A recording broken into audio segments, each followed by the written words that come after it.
Van je viel grim na hier Kader rief nach me in hart Down a sam kabel der scale Ach ta mer man a yard Dear she long on a go satans Dagen kiel revish She master any lurking out the war she tower ain't queen So lig my seer on soon there Spawn and bow where is Kakarum Ban and make can't scream amach Shemain Give it to the in So lig my seer on soon there Spawn and bow where is Kakarum Ban and make can't scream amach Shemain Give it to the in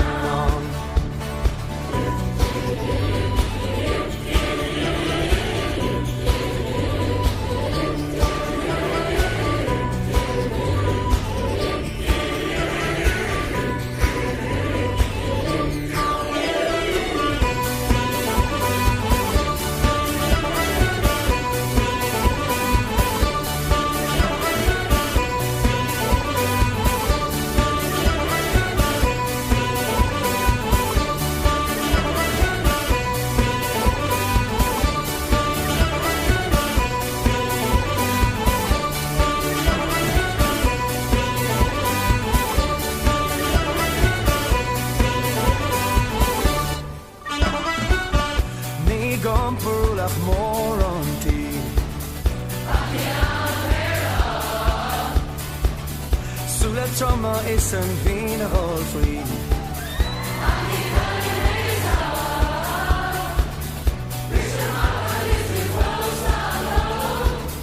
Geen een mele rol in hij Hoe zal me reis als een mee onfold Is dan een mee eruit Zo lig maar zeer onzoen daar Spannen boven her is gekarum Van een mee kan schrijven mag Schmein Ik weet zo daarom Zo lig maar zeer onzoen daar Spannen boven her is gekarum Van een mee kan schrijven mag Schmein Ik weet zo daarom Ik weet zo daarom Ik weet zo daarom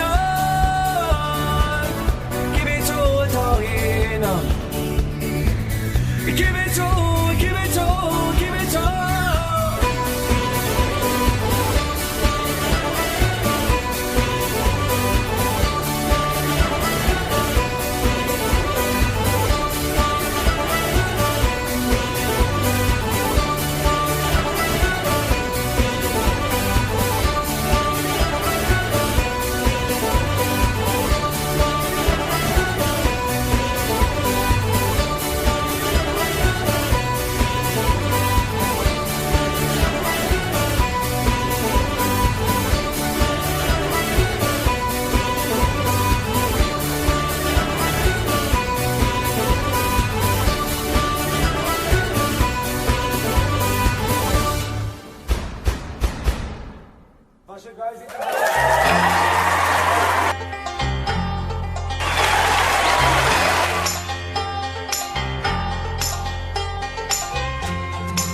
Laws were made for people, and the law can never scorn the right of a man to be free.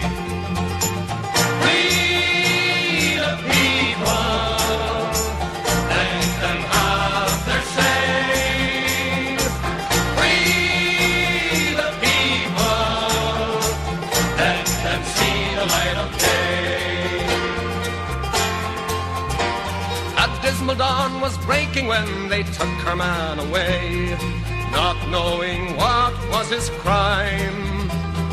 Just what he was guilty of, not one of them could say, but they think of something in time.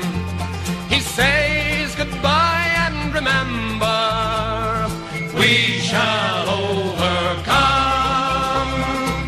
We the people,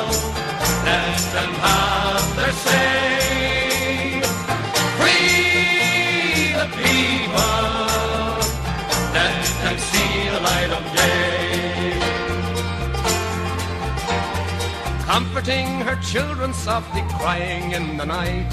She tries very hard to explain, you know your daddy never did a thing that wasn't right, so soon he's bound to be home again.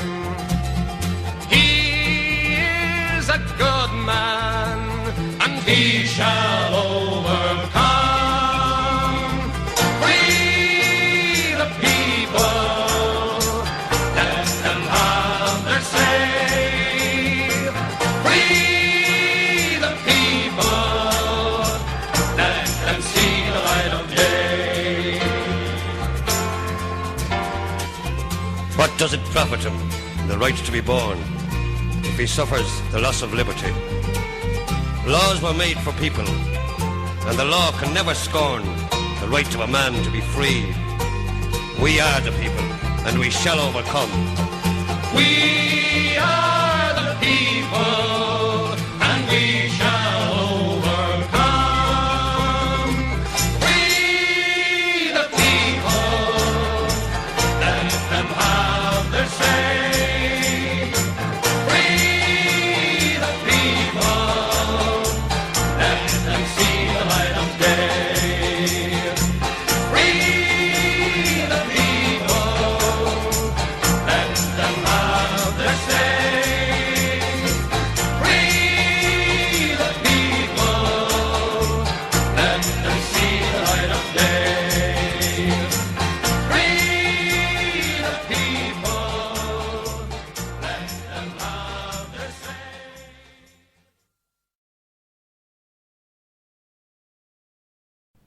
I'm alive, thanks for joining us. Tell 10 to tell 10, retweet to retweet. This is Crackpot McDougall, it's 11:15. It's Wednesday, the 11th of September 2013. You can call the Crackpot on 0141 416 1888. And we're going live to the planet here. Live to the planet, tell 10 to tell 10, retweet to retweet.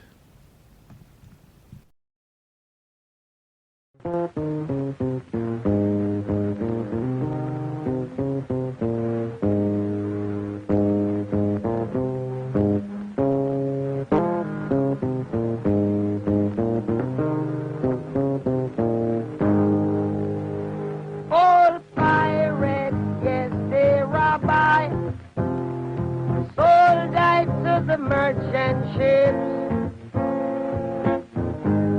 Minutes after they took I from the bottomless pit, but my hand was made strong by the hand of the Almighty. We forward in this generation, triumphantly. Won't you help to sing another song of freedom? Is all I ever have. Redemption songs, redemption songs.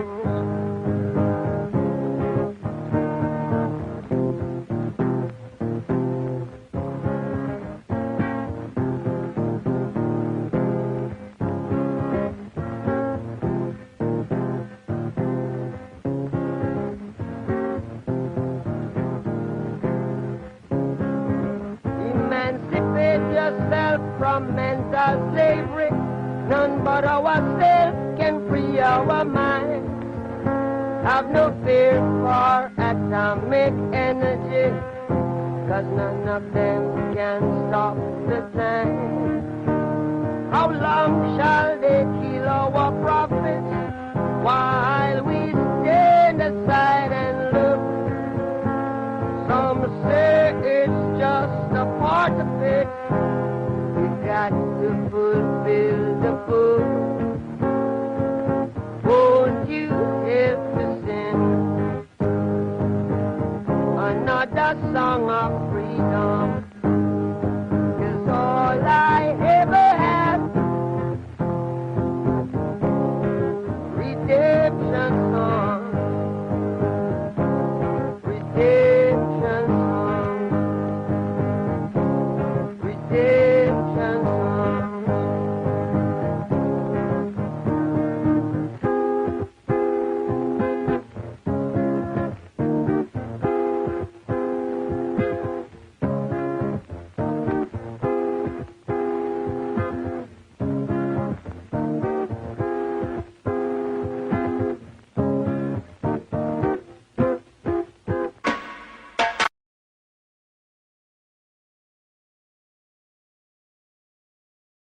Celtic free kick. Chance to give the mighty Barcelona something to worry about.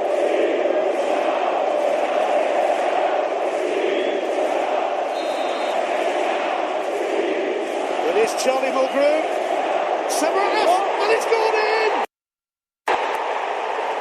This is staggering! A moment to remember for the rest of your life!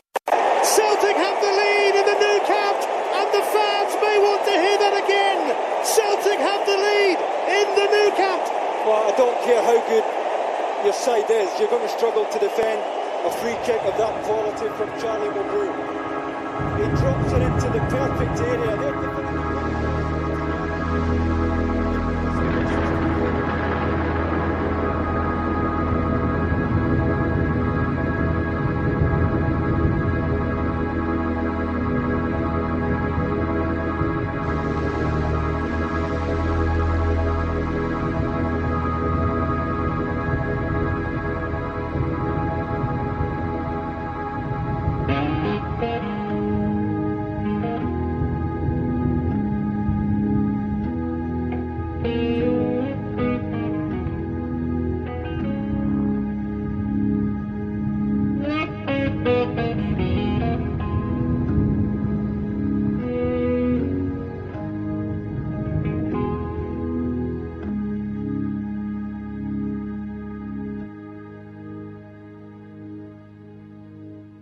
These mist-covered mountains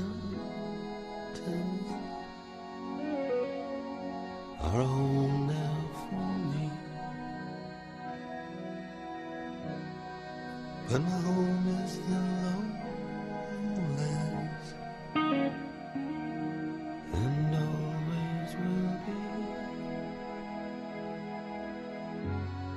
Someday you'll return to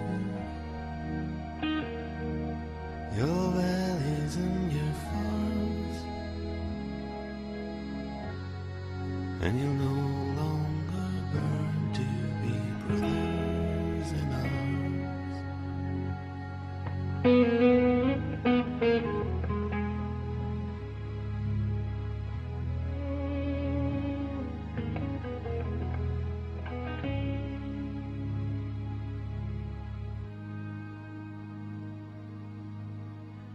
through these fields of destruction, baptisms of fire,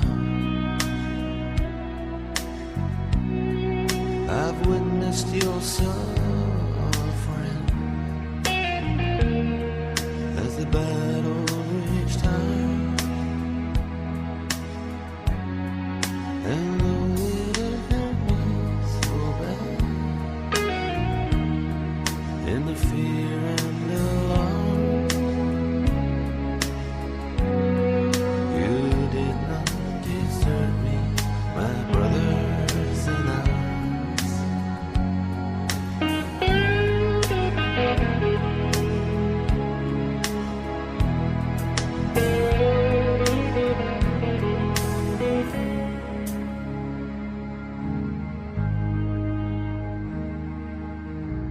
There's so many different worlds, so many different suns, and we have just one world, but we live in different worlds.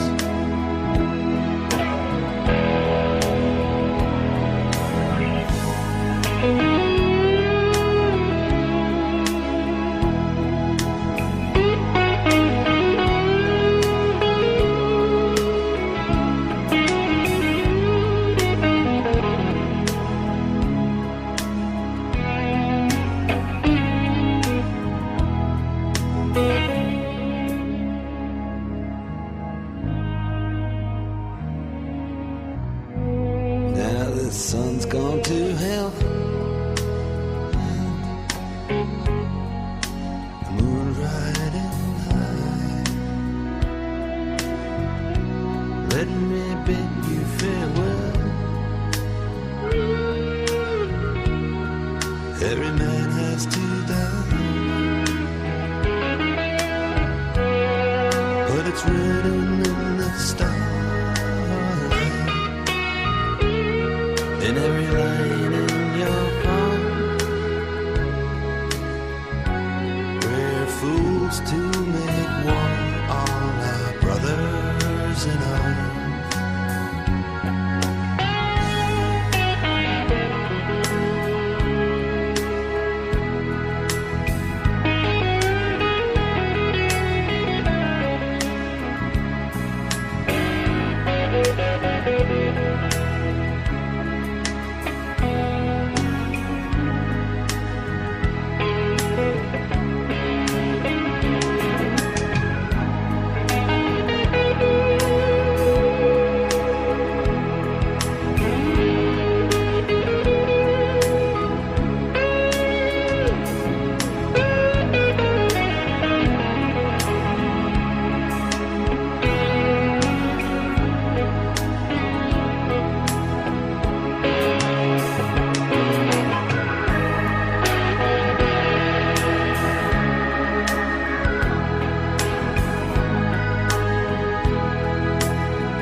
And we're live and direct with a crackpot. And that's me, good to go. Right, good to go. Just settling down here. You're in tune with a crackpot, so all the rustling about to just get myself into position here. So we'll get the laptop positioned here. We get a mic. 1 2 1 2. Check check check. Crackpot McDougall time. We get a mobile here. Hold on. And we've also got our friends in the Noise Abatement Society. They'll come in for check here for 5-10 seconds. Here we go. Noise Abatement Society. How you doing? Tell us what you're all about.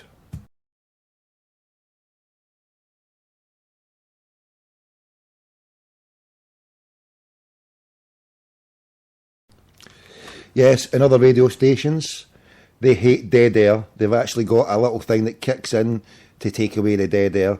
We absolutely love it. Silence means consent. So when you hear dead air, when you hear it in silence, it's the Noise Abatement Society.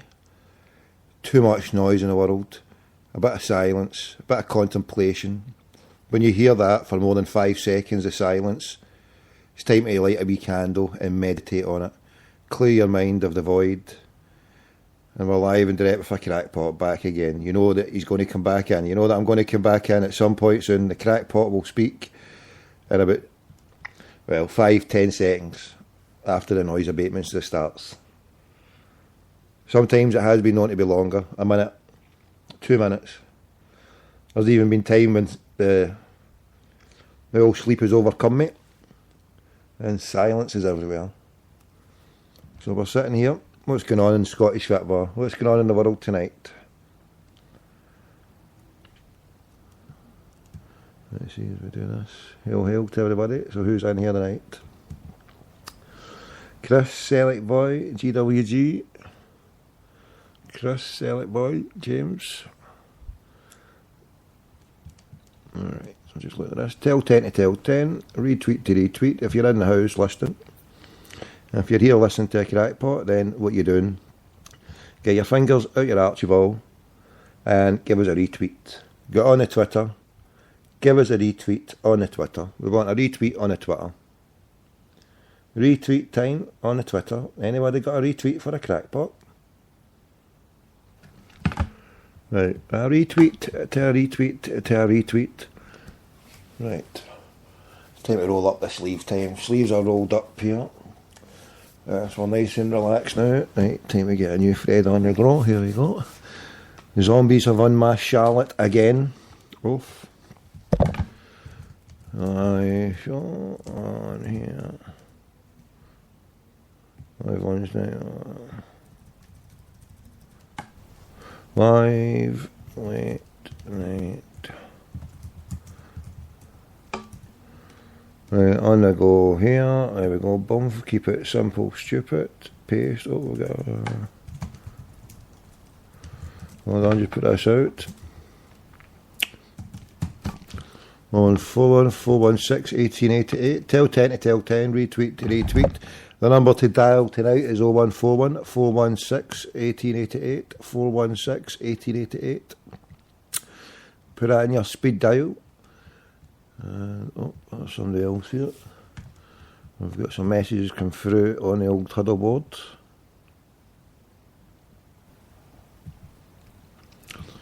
Right, deal. So, who Vida Recef? Brilliant. Brilliant. Right, I'm just checking this out. Right, so who's in the house here on the Twitter? Let's see. Tim Selleck, are you in? Help kickstart World War III. Right. Tim Selleck, how you doing, brother? More than 1 million Catalans form human chain to promote their bid to break away from Spain. Visca Catalonia. So the show discussion tonight can be anything you want. Anything you want. We can phone the USA. We can phone the USA if you want. Hawk. What's son with the dire straits? I hope you aren't being clever now. What's this? If you phone me right now, what's it? I did last night. Tommy, did the share his... Hold on. Off, let me see. Just seen this. Joe Girl has sent a message here. Joe Girl. Did he share his latest adventure with you? Well, if my computer opens up this. David Murray. Oft. Look at that. The parrot outside of David Murray. Oft. That was down in Ayrshire, was it? It was down in Ayrshire.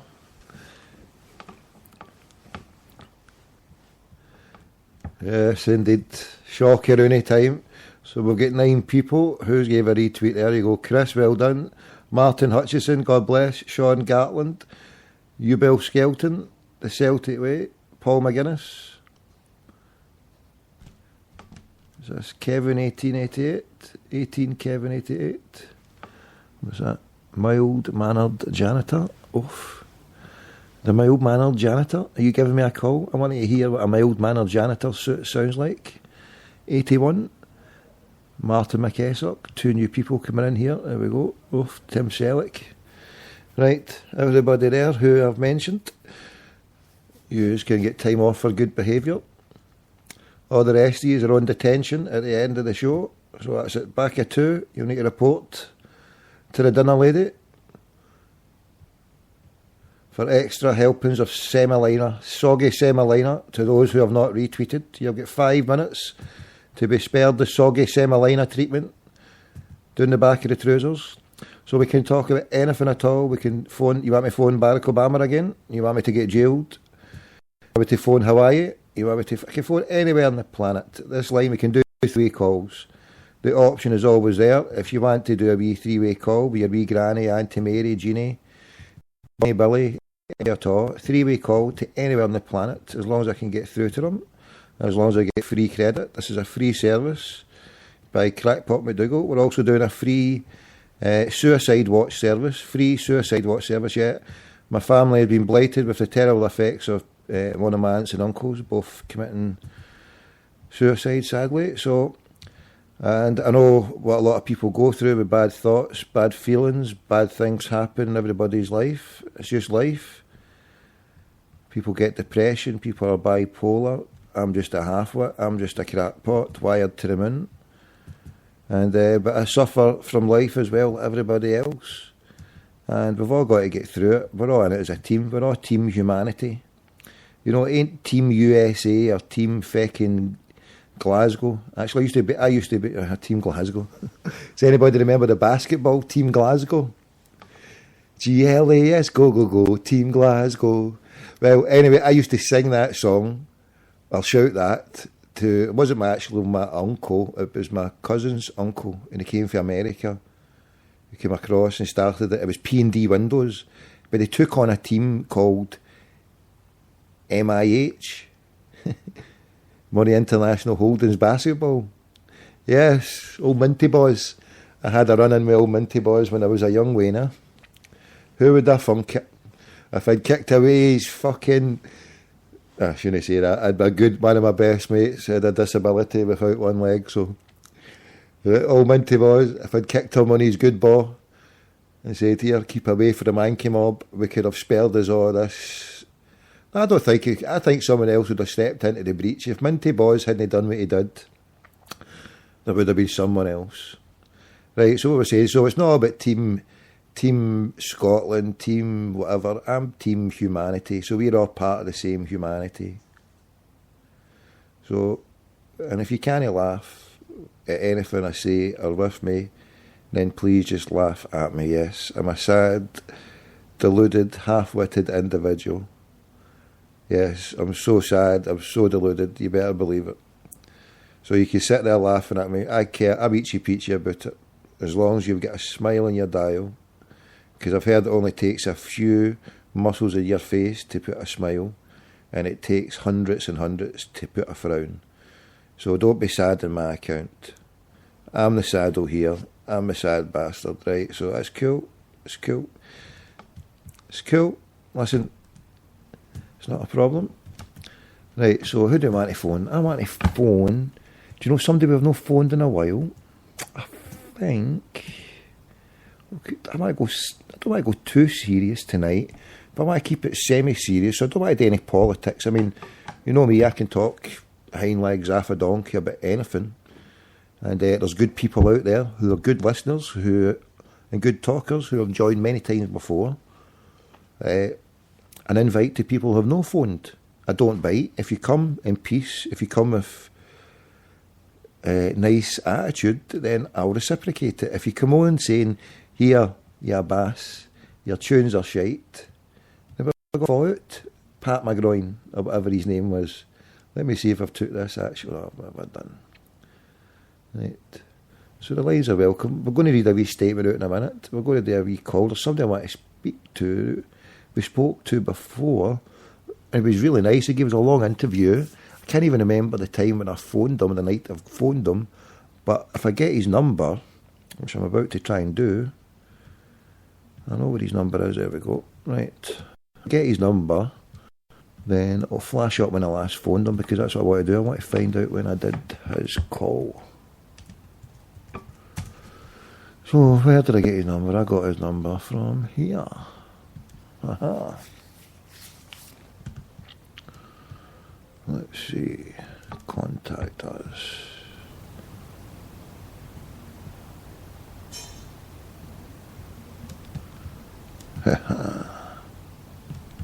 Who's this one?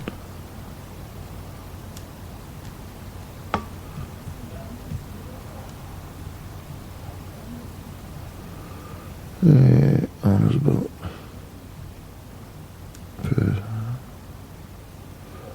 No, his number was actually on here. Hold on, let's see. Let's see where to put this. Oh, don't tell me. Right, do you remember I did that chat with John Pritchard? John Pritchard?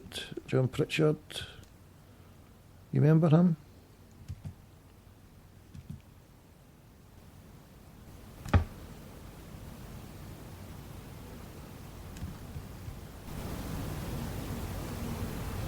Where the hell?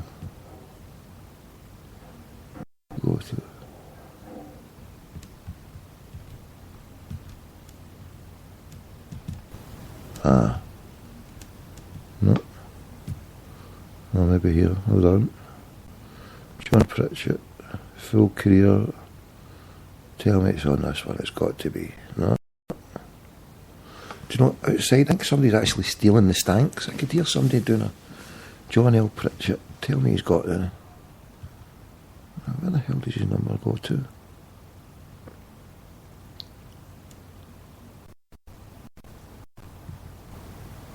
Now this is new. Shit, man. I'm into a PDF. This is new. John Pritchett, PDF.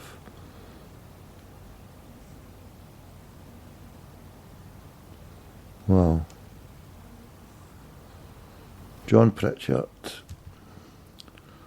And it's all gone. All the stuff is gone. IMG. He's changed this all about. You're having a giraffe. Listen, I just want to check something in the window because I thought I could hear somebody stealing something outside. Wait. Stay there, cat.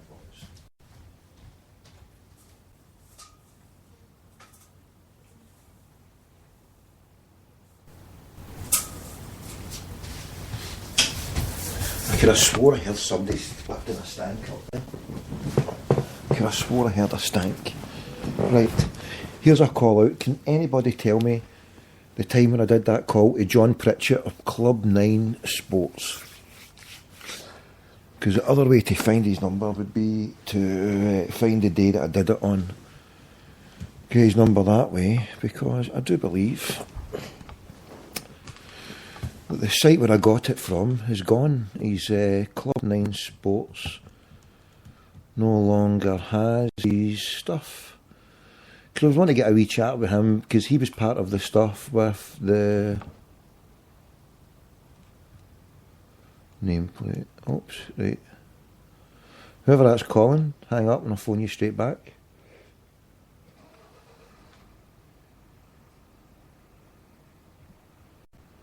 Whoever's phoning, hang up. Oh God, it's going to go through my mobile. No, stay there and I'll phone you straight back. Right, hold on. Hello.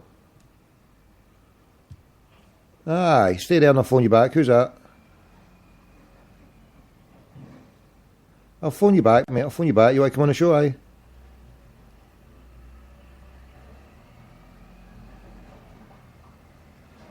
I'll phone you back, mate. 2 seconds.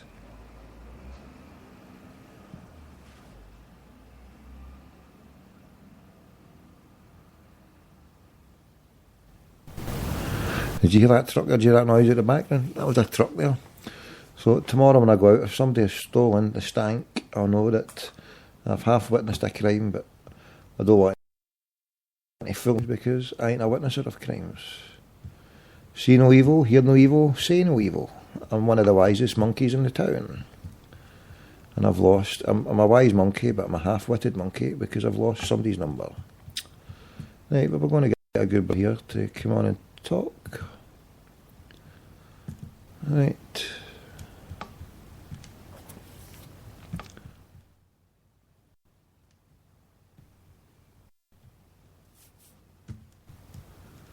Stay there.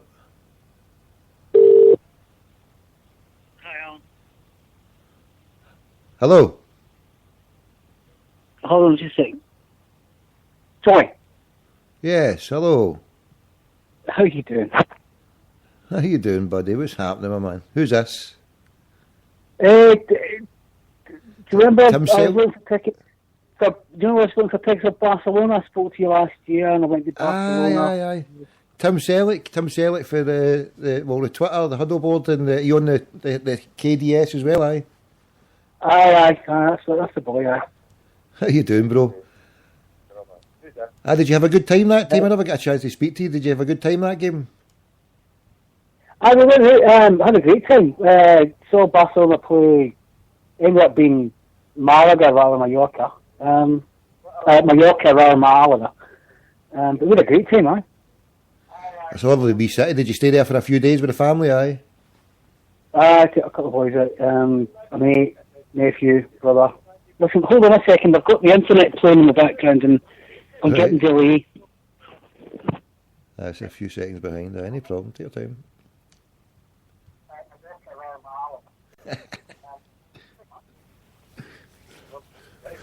Listen, mate, I'm really sorry. No, I still kind of get used to that as well. When that happens, it's weird when I hear that happening. Yeah, it's cool. Aye, so it's a lovely city, isn't it, Barca?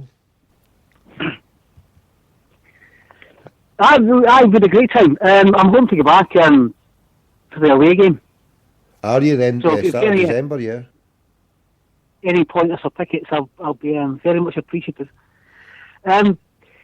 Which brings me on to what I'm trying to bring up tonight. I've been on Twitter, and I haven't gone to see the Celtic regularly for a long time. I've dipped in and out. But this thing about people asking for Champions League packages and full-timers saying they're part-timers and people saying, well, we can't go here and we can't go there. It's an age-old argument, isn't it, about who is a self-supporter and who isn't. And I thought maybe some of your listeners would phone me some opinions about who should get tickets for the for the home games in Champions League.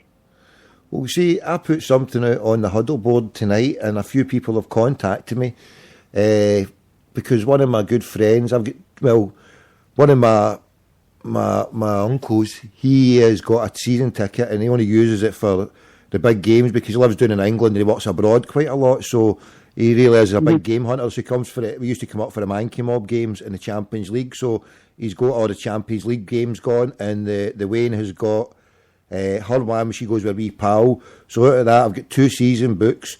So one of my good mates for Barcelona, the one who works for Barca, he's been given a present for his family to come over, and he wants me to get 2 tickets for the Celtic Milan game. So obviously he doesn't want to see the Celtic Barca because he's split with the loyalties with it and he doesn't enjoy it too much, you know. So he just wants to come and support Celtic and sit with me and have a good time with the Celtic, you know. So he's like, get me the Barca, sorry, get me the Celtic Milan tickets. So I'm like, shit, how's this going to work? So when I seen that earlier on tonight, I thought, brilliant. I'll go there on Friday and try and get these tickets sorted. And so I put out a message for somebody to split it with me, whoever wanted the 2 games, the Barca and the Ajax. And thankfully I've got that covered. But in the meantime, another couple of people have came to me and said, like, if you can get as a package. So I'm like, well, okay, I maybe will get another couple of ticket codes, and if you want it, then. So I don't mind helping the odd Celtic fan out, you know, I mean, if they're going to get it. But I mean, to answer your question, what really constitutes a Celtic fan or who deserves it? I think it's a first come, first served. As long as you can get a ticket and you pay the face value, nobody's ripping you off, then if you want a ticket, then, I mean, there's some people who can't get to games or can't make it to games. There's other people who live maybe a mile or so away, who'll only go for the big games. And I suppose it's each to their own. I mean, I don't know. What's your take on it, Bill? Sorry? I think that's the only thing, because I was right through the early 80s up until 81 to 88. I didn't miss a game. Uh-huh. And I was one of the guys that said, well, you know, if you don't miss a game, especially in a bus and you're a part-timer, and we used to slag people for being part-timers for not going on a Wednesday night to a broth or whatever. And you know, I think that mentality's still there, mate. It's that mentality's still there with a lot of Celtic supporters that think they're more precious because they got a season ticket holder and they go every game. Well, see, I read it on Kerrydale Street, and I read it on, well, not so much the hub books, I've not been on there for a while, but that's, I hear what you're saying on that. It's interesting you bring that up, actually, Tim, because I think, I don't know, I'll put this out to anybody else as well, but what do you think? Most people, like I watched my daughter get the bug for it about 2-3 years ago. Now she's come up for 17 and she goes with her wee pal and she's just mad Celtic. And when you're younger, you go through that stage where you go to it, and I know I was at that age as well, and you put your time in, if you like. You'll follow them at home, and then you'll go, well, I want to go away and see what that's all about. And then myself, I used to get the train. They knew I'm taking my daughter everywhere, but I dare say she'll be gone soon with her wee pal or whatever. And I think if you put in a few years like you did for that period there, 6, 7, 8 years, if you put in a few years, then I think that entitles you to later on, if you've got an excuse, basically, like my excuse, well, You know, I couldn't be there for 5-6 years in 90 to 95 because I was down in England, and I would only come up for the big games. So, you know, I don't know. What about yourself? What do you think constitutes it? Oh, he's gone. I'll get him back. Something's happened to the line. Stay there.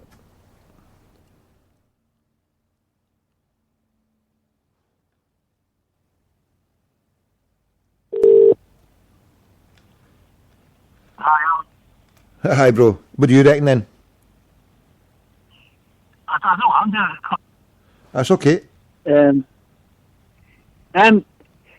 Just what I was saying about, like, I don't know if you need to earn your apprenticeship or anything. I think that if you do, then that's great. But it's just that the same arguments now, say the 1980s, are coming up again, and I think it's because we're successful. More people want to back us. More people want to be saying we're Celtic, and you know the guys who go every week are feeling threatened by what they see as newcomers and incomers, and they call them part timers.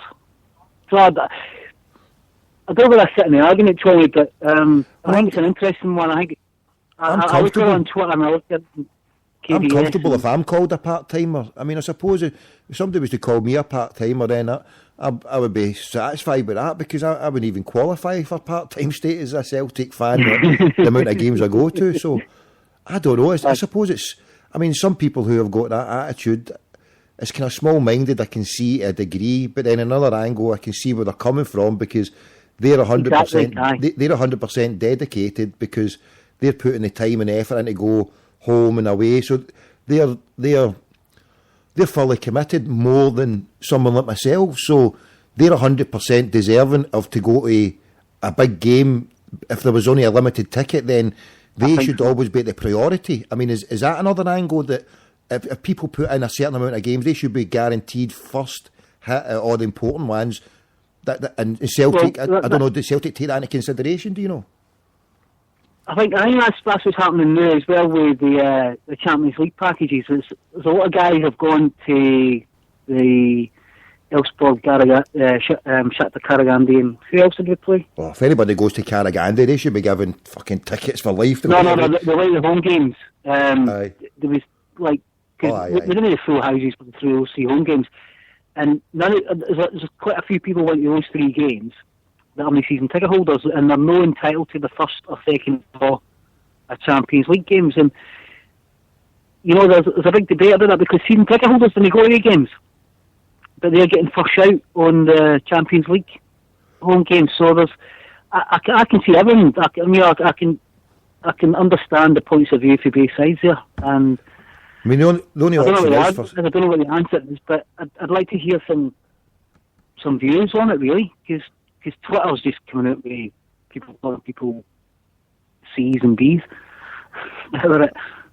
I mean, I've put it out there to I've got the 2. If they're offering it for extra ones there, so I'm thinking, well, I'll go and do it, because I was just wanting to get just the 2 games, the 1 game. I mean, if I could afford the other ones, you know, then I would maybe buy them for off myself. But I'm like, well, look, I've got other priorities, so I would rather just go for one and give somebody else a shot at them. And the other person on there were a couple of people on the Celtic huddle board. I mean, I don't mind helping anybody out. And it's just, I don't know. There's another thing, right, if I can bring this in. Celtic will be given the tickets, or they'll be allocated tickets to, is it Thompson's now, where they sell a ticket in a hotel package for like 170 or 180 quid. Now, is that right to do?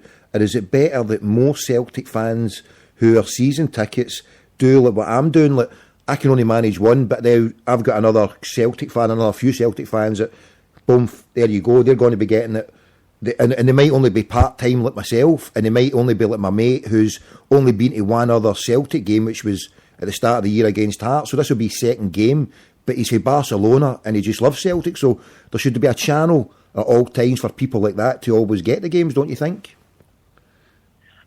I wholeheartedly agree, mate. I've always been against the whole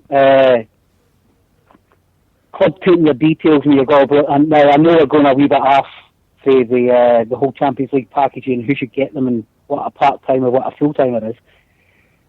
But the fact that if you want to go and get Celtic in Milan, Barcelona, or Amsterdam.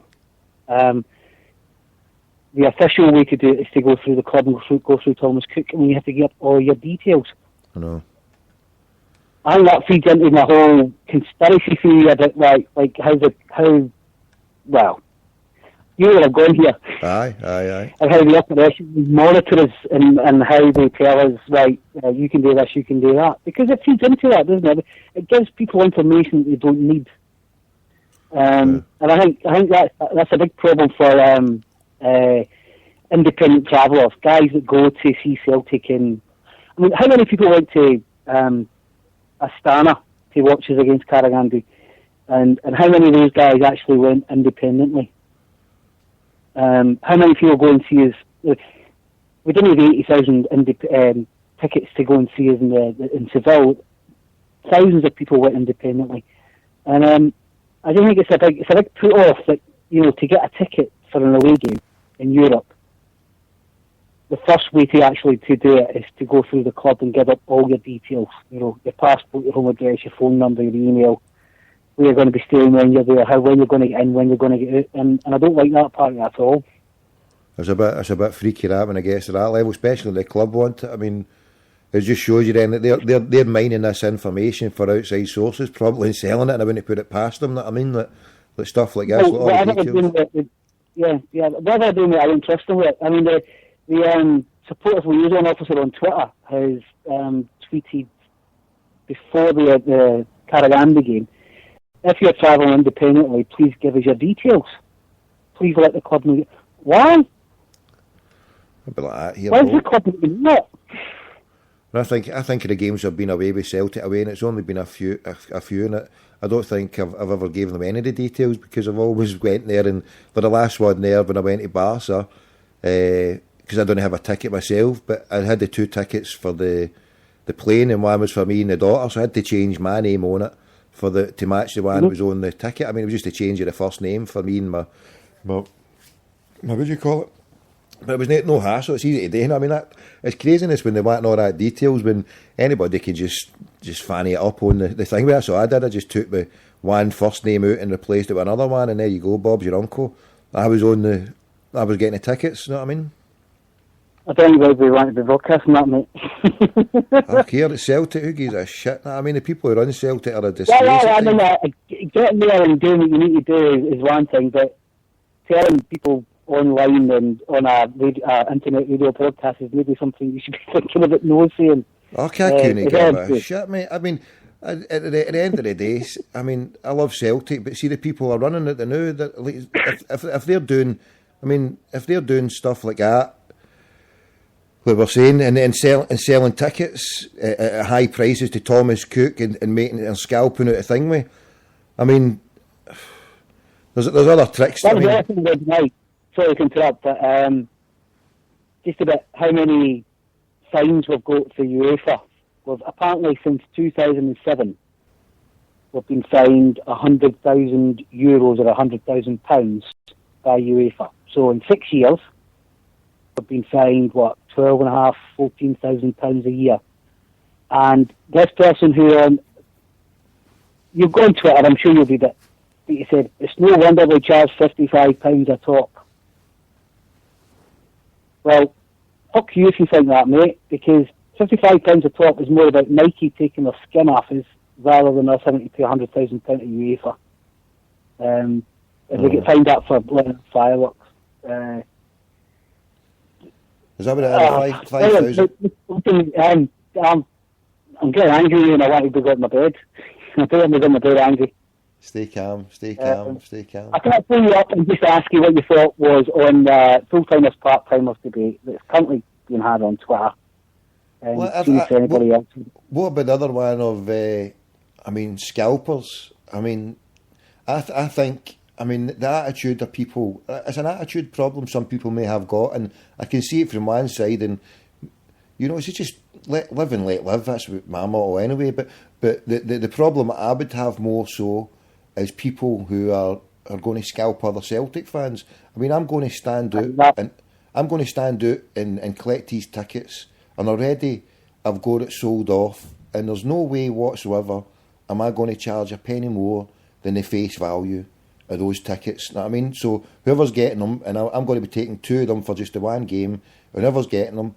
But there's a mindset of some Celtic fans out there who would do that, say, well, I'm only wanting one game, or maybe the 2 games, and that one at Barca, I'll sell them for a fortune because everybody's going to want that. I mean, that's going to be the main ticket, because after seeing last season, that's probably going to make that game even more popular. So you're going to have people going, I missed it last season, I definitely have to be this season. And there's ones who were there last season saying, well, I was there, so I can't miss it this season, I need to be back there again. So you're going to have a clamour for that game like nothing else. And I think it would be really sad if Celtic fans took advantage of each other in that. What do you think of that, bro? I'm fully with you, mate. I'm fully with you. I think it was last season, maybe the season before, there was, in fact, it was a certain person who runs a certain blog, and I'll only name him because I might be wrong, but people will know who I'm talking about, who tried to punt his tickets, tried to punt his home tickets for the Champions League or a Rangers game, I can't remember, but tried to punt them at more than face value on eBay. I get captured. Do you remember that?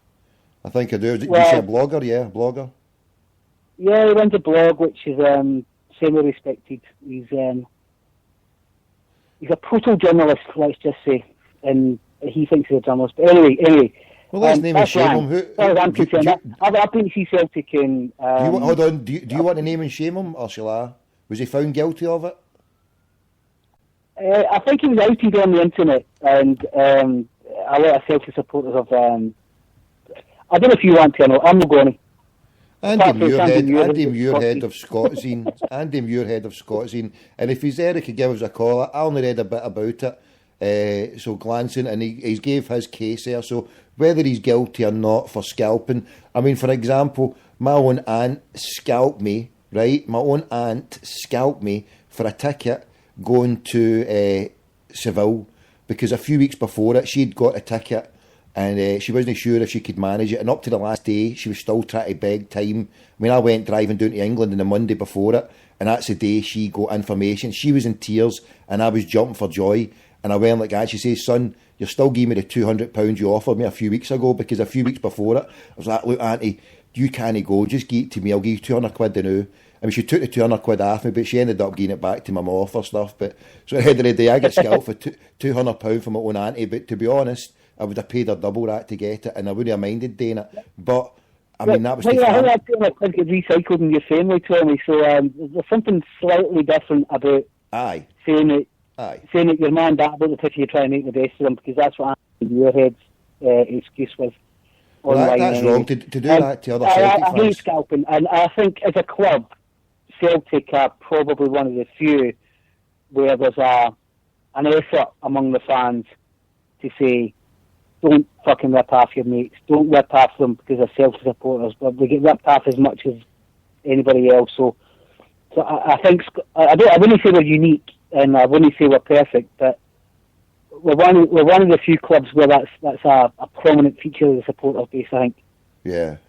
I mean, we run and organise it and police it ourselves, mate. I mean, look at the huddle board that's got it, and all the rest of the boards as well. I mean, you don't do it. You don't. It's not a done thing. I mean, I'm sure you never got to Celtic Park. I never got in the 80s, got to Celtic Park, and people would like have the big T sign, and you got, no matter who it was, you were, well, we only had all ticket games for Rangers and cup finals and cup semis, because every other game you'd walk up and pay at the gate.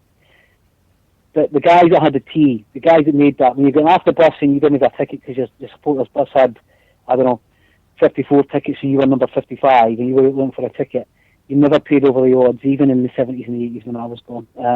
You never paid over the odds. And I think we've been consistently like that as a club, and as a group of supporters, more than a club actually, as a group of supporters of the club, we've been like that for forever, really. See, there was one exception. I think it was a couple of seasons ago. I can't remember if it was through in Edinburgh. I can't remember if it was Hibs or it was Hearts. Hold on. It actually was Hibs, because it was it was brilliant seats. It was right in the middle, or right in the front row or whatever. And the boy, it was for Derry. The boy was for Derry, right? So it was either one or two Derry players that we had right at the time. So I'm not saying who it was because I couldn't tell actually. But the cheeky bastard tried to add on a thing with, and I went like that. He's went 60, and I went, what?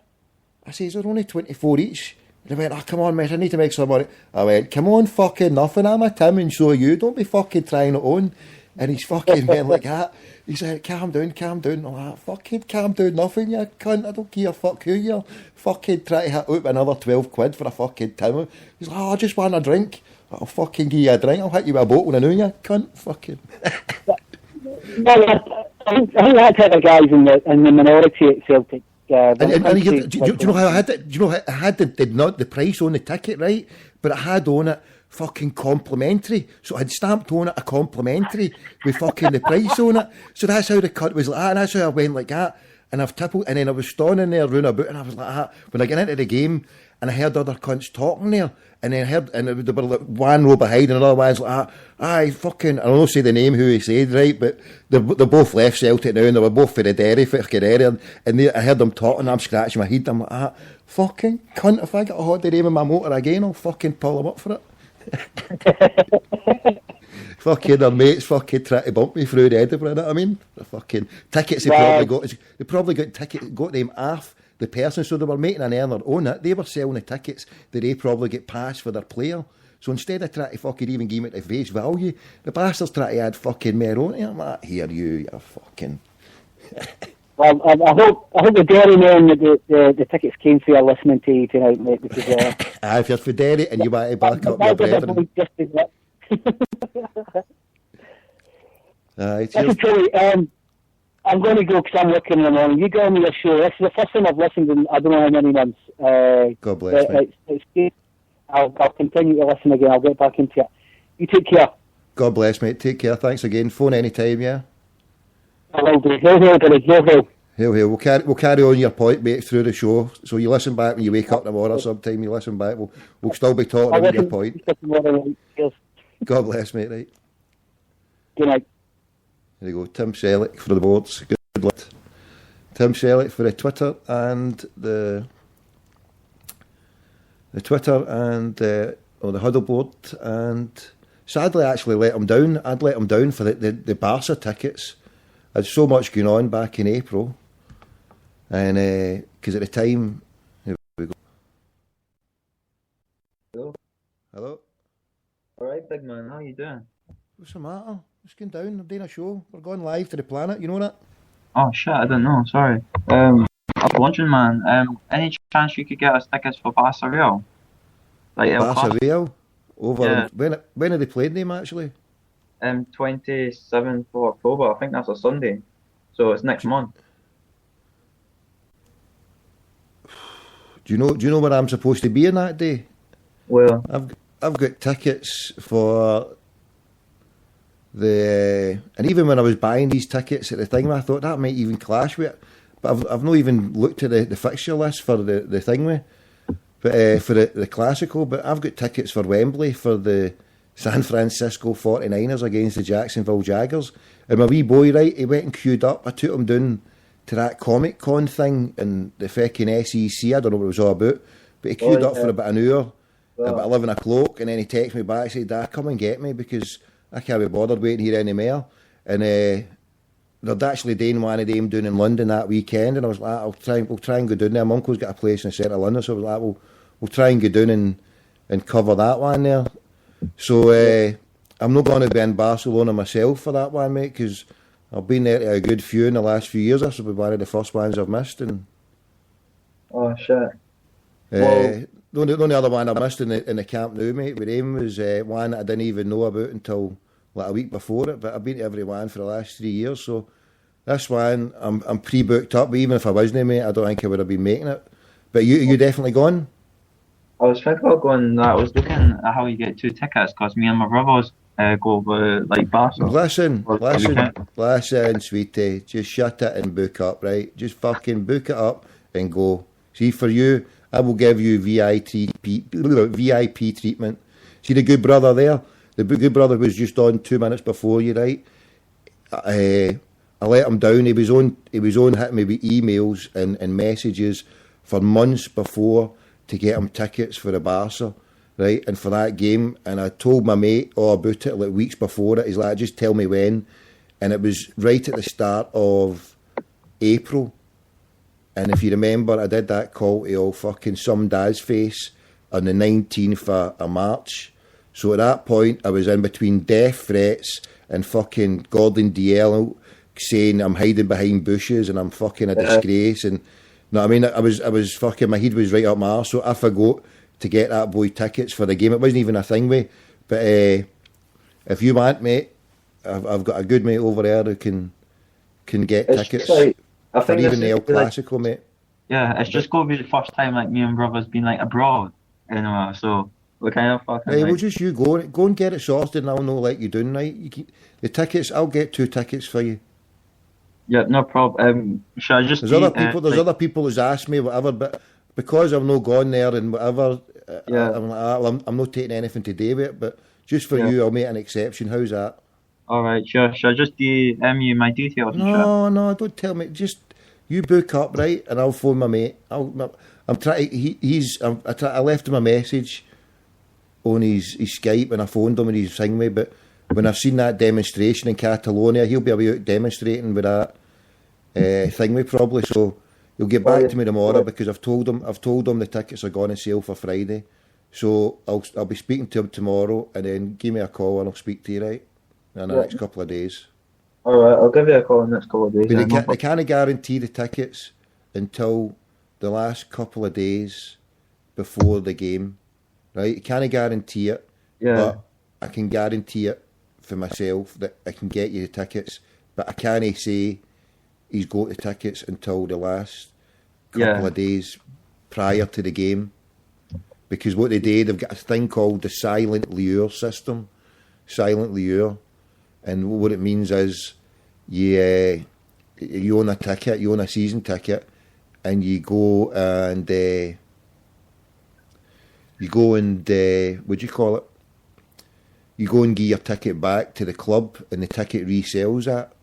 Now, the last couple of times I've been on there, but the one there back in the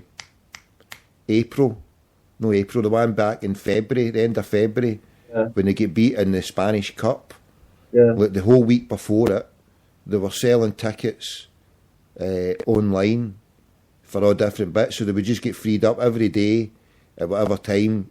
You would see loads of seats, and people would go online and just book them up. And every day, every second, or whatever, as soon as a fan from Barca, I mean, you think about it, they've got, I don't know, 100,000 seats, and I don't know how many season ticket holders, but say 80,000 of them, they don't want to go to that game, then, boom, they get a credit, or they get something back on their ticket, or they get, I don't know, whatever they get, but something goes back on their ticket for every game that they give back. And so the club can sell that and make money on it, so that's what they do. So, and my mate is in there, so he's got access to them, even but I think prior to them going there. So especially for a game like that, like as soon as the ticket's going there, he's in there sitting, boom, there we go, and can grab them and get them together. You know what I mean? So yeah. So just if you want to go, right, and I promise I'll not let you down on it. The good brother was on there. Maybe that's why the good brother never listened to you for a few months. I didn't know you had the show on tonight. I just phoned you because I saw no problem. I was just saying there, maybe that's why the brother never listened to me for a few months, because I let him down that time in April. But I do apologise if he's listening for letting him down then, because I completely forgot that week before it. I was like, the week before it, I told my mate that I'll be giving you a call next week, and then with all the stuff that was happening with that Sundazer and all that, and I had to give up taxi and then fucking. I was waiting for my door to come in. And I was waiting for either for the police, or I was waiting for the fucking loyalist heavy squad to fucking come in.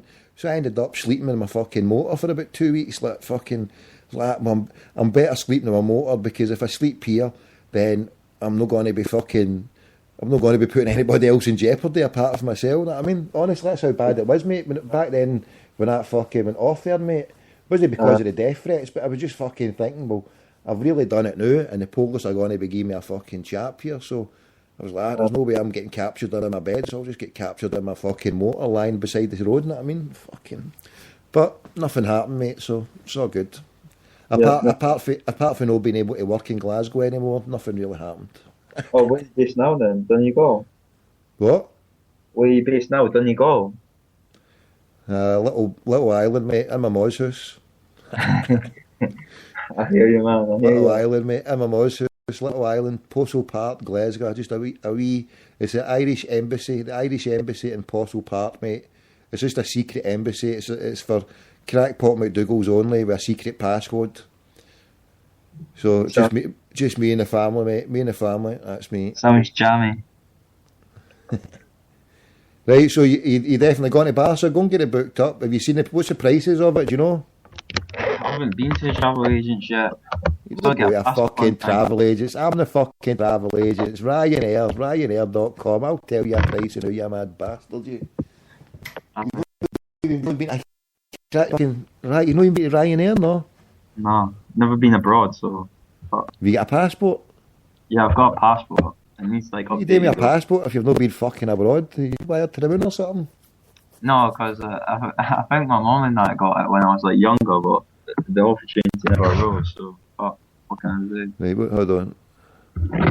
When you were young, a passport, right? Fucking 5 years. You need to get a new one, you mad bastard. Yeah, I've got like it goes out the end of this month, so like, I'm getting a new passport and I take my photograph and shit. So I'm applying for a new one, so I should be getting that in the post in the next couple of weeks, like 7 weeks or so. You fucking here. I don't know about Celtic. I want to see your details, but if you want to take it off me, my mate, you better fucking pass your passport details to me. I can't. You're not getting it unless you pass me your passport. No, I'm gonna kid you on. Yeah, hold on. Stay there. Come and look at mine and shit. Right, hold on. What date? So it's flying out on the 26th. You want to fly? It's probably you don't know now because it could be a daytime kick-off, but it's probably going to be night time, isn't it? Yeah. Right, so where are you staying? You staying in Glasgow, aye? You staying in Glasgow? Well, I am, yeah. My brother's no. He's like down south and shit. But yeah, I'm at college up here, so like I'm living up here at the minute. Hold on, right. 26th to the 28th. Right, you're better fly press week, isn't it? I'll check it now for you. How's that? Glasgow. Straight into Barca. And then all you need to do, mate, is it's a wee walk to the train station, but it's not that much a wee walk. You're connected right for the train station, and then you're straight in, 15-minute journey, straight into Barcelona centre, mate. So. And hold on, stay here. And watch yourself doing it at Ramblas. I mean, I've not had any problem. I mean, I bounce about there like a fucking imagine, but because of my size, mate, they can't be say booty a cootie, you know what I mean? But you need to be careful because I've heard a lot of people getting mugged and all that, you know what I mean? Yeah. Okay, anybody tries to mug me, you know what I mean? First of all, they'll get no money and they'll get fucking... I've got this image, like, it's probably turn out, like, I don't know, that holiday scene in, what is it, Spain with Rabs Nesbitt, where fucking, like, Cotta and Rab get sunburnt and shit, and, like, little, like, Prova and the little boys fucking get a girlfriend and never seen them before in their life. And shit, I've got a feeling that will turn out like that. It's, like, just madness. Here, but yeah, I'm just going to give you a price here. Hold on, I'll give you a price from Crackpot Travel Agency. Hold on. Oh my goodness, look at this. That's cheap as nails, mate. Look at that. You better get in there quick. You can fly out on the Saturday for $29.57. You can fly back on the Monday for $44.87. So a grand total of £74. £74, and that is from... But here, is it definitely for the 27th? Yeah. You sure? I just checked the dates. But it's not been confirmed because none of the games get confirmed. You see, the first game I went to, right, I had it booked. I'm just checking Sky Sports, like, fucking picture there. Don't listen to the fucking half-wits. Now listen, the first game I went to, see the 5-1 game, I had me and my wee boy booked up, right, for months before. And that's how I met this boy over there, right, because I'd phoned up to find out my membership number. I'd applied, I'd seen... To get a holiday at El Clasico, right, you had to become a member. So I went, fuck that, I'll go for some of this. So I joined up to become a member. You can't even become a member now. You have to know people in it. So or you have to be a family member, or you have to go through a 3-year kind of tribunal. Right, so it's like a third party shit thing. You have to go like if you know someone, if your mate knows someone, your mate knows someone. No. It's not even that. You can't even get into it now. You have to go. You can apply to it, but you have to go through like 3 years temporary membership before you get full membership. It's just that like I have a couple of friends that are like Spanish and that live in Barcelona as well. So, but Catalonian. Are they Spanish or the Catalonian? Oh, they claim they're Spanish because they don't really exactly like Barca that much. They think they prefer Spain rather than like Catalan. But like they're like more Espanol fans. So fucking turnips then, aren't they? You're not getting a ticket. Are you friends with Espanol? Right, that's you. You're on the banned list. Don't even phone me again. You're getting banned. Fucking friends with Espanol. They're sellouts. They're the Uncle Tims. They're the Uncle Tims of Barca. They sold out to Franco's mob. They're dirty scum. How dare you come on here swearing a my show? There you go. They're pro fucking. They're pro Spain. They don't want to be Catalan. Well. There you go, mate. There's a price for you. You can even fly out on a Sunday. What time's the Sunday? Now, what I was going to say is, because up until 10 days, there you go. You can fly out on a Sunday, right, at 10 o'clock in the morning and get in for 10 to 2. And that's on a Sunday. Because the first game that I booked up, I had it all booked up for months in advance, and I was gone for 3 days, and then they moved it to the Monday because of the Catalan elections. Yeah. Bastards moved it, but it was supposed to be on either the Saturday or the Sunday, and then about 10 days before it, my mates phoned up. He was in tears. Oh, what are you going to do? It's like, and I looked about, I had to pay another $200 for me and the wee boy. We had to drive down to Liverpool, and then we drove down to Liverpool. It was a time when it was a snow. Oh, and it was brutal, and we were sitting about, we drove all the way down the night before, and then we got up early, and it turns out the plane never took after about lunchtime. We could have left that morning, and I was sitting there sweating and seeing Liverpool at lunchtime, and we still hadn't took off, and the game was like 9 o'clock, and I'm like, oh my God, everything that could go wrong has went wrong. I'm like, we're not going to get there. But lo and behold, the flight took off about 1 o'clock or whatever, and we got in for about 4 or 5, and the hotel was right next to the game. Met my mate who was working right into the thing. We went in, and oh my God, they humped him 5-0. Poor old Mourinho was sitting there greeting. Me and the boy at the top of the thing. As soon as we were sitting looking at that scoreboard, I thought, every single game that these bastards play each other, we're going to be here, because what a fucking occasion.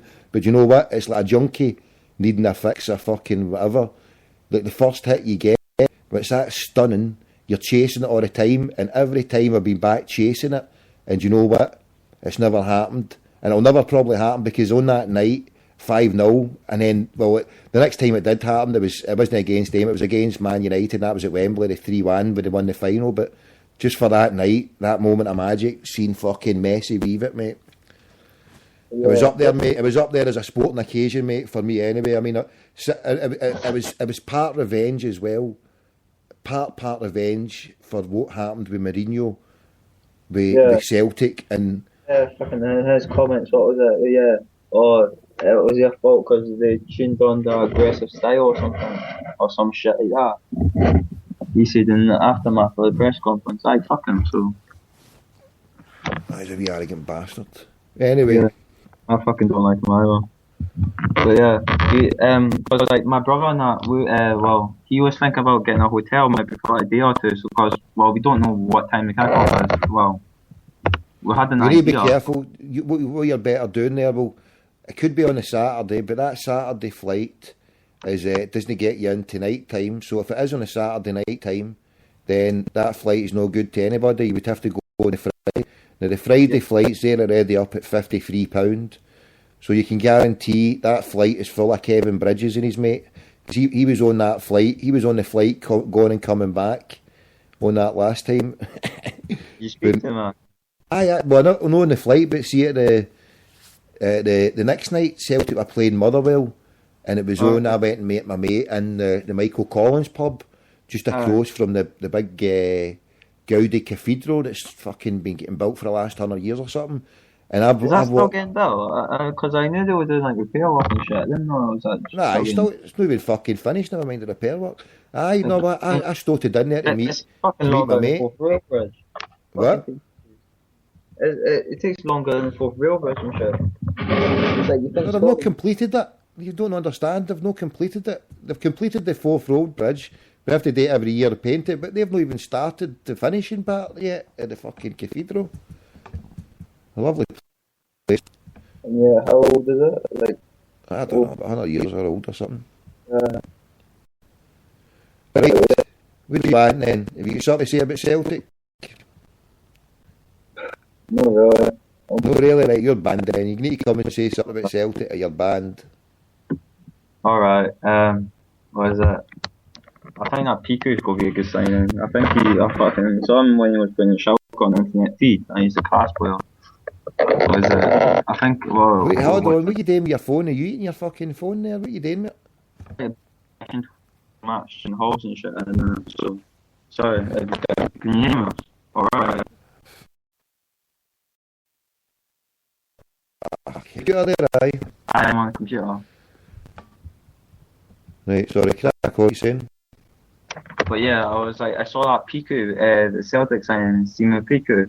I heard, what was it, Mexi Partinain's praising him as well, but I saw him play for Schalke, or was it on the internet? I think it was against Bayer Leverkusen, and he scored a hat-trick. It's fucking, it must have been a couple of months ago that, but yeah, he looks a good addition to the squad anyway. He'll up your attacking options. If he doesn't, we're going to ask for a refund for you. You need to front up a refund if he doesn't do it then, right? Fine, yeah. I think he's a good player. But yeah, again, I thought Ryden was a good enough player, but then I myself that. Right. Alright, I've got to go now because I've got college in the morning, but it's good speaking to you. I'll catch you later. Right, keep in touch, right? God bless, mate. Take it easy. You too, God bless. Yeah, well. Right, the ball, Pale Morbid from on the Twitter. Pale and Morbid from on the Twitter. Is this moving up then? Yeah, it's still going. Check. Right. So there we go. 0141 416 1888. So we had Tim Selleck on earlier on. It's a Barcelona hotline we've got here. Barcelona hotline. Anybody on the huddle board? Who's on the huddle board at Barcelona at home? Let's see. I'm just about to check the huddle board here. I better go for a refresh. My message board has been full inundated today. Nobody else there. Good stuff. Let's see. Right. So tell 10 to tell 10. Retweet to retweet. We could talk about anything.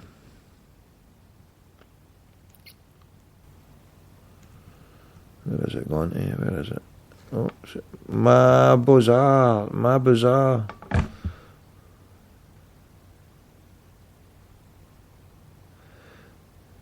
Have you given up trying to up against one cell and DJ, Tommy?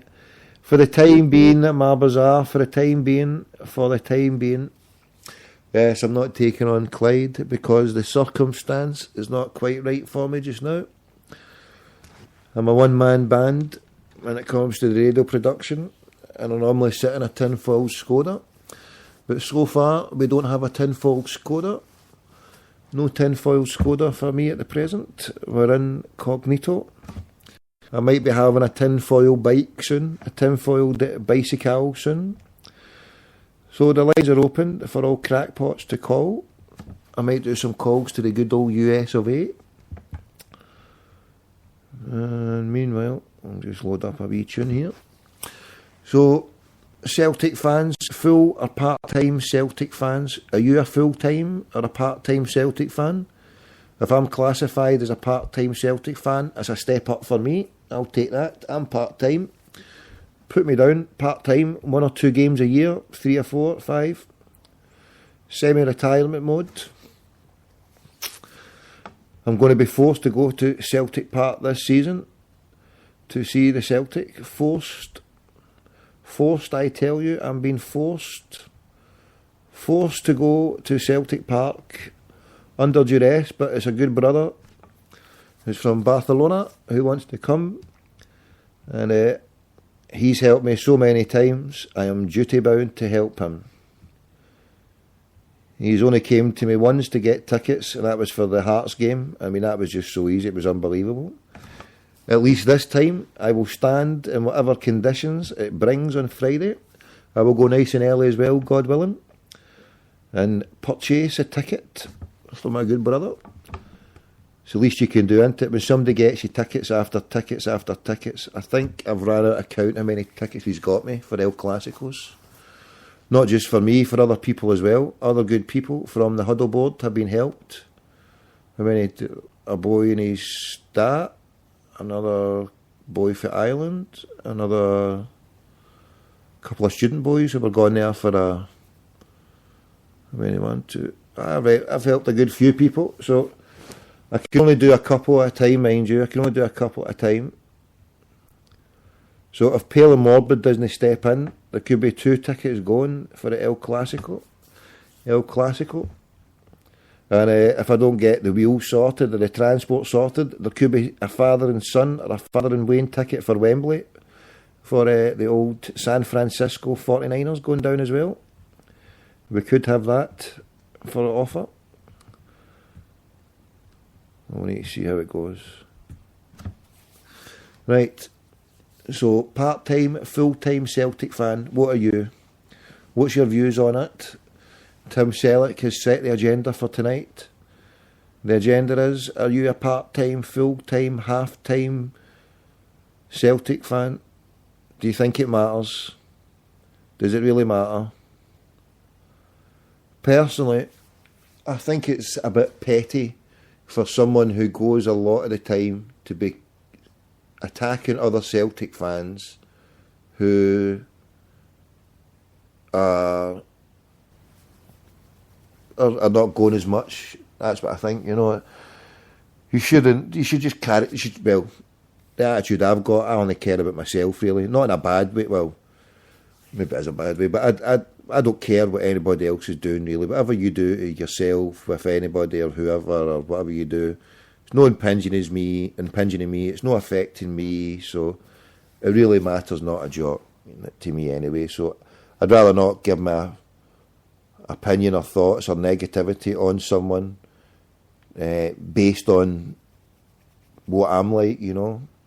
So it's like saying I'm better, or I'd rather not go down that road of thinking I'm better than someone, or I'm a better this or I'm a better that because I do this, so that makes me better. And you get that wee snobby attitude that, and then, you know, it causes animosity, division, you know, too much animosity and division out there with a Mankey mob kicking about these shores. So between our own family and our own group, then the less of that animosity, the better. So I would say it's probably, even although you may think you deserve a ticket and you're a far more uber and better Tim than many other people, you probably are.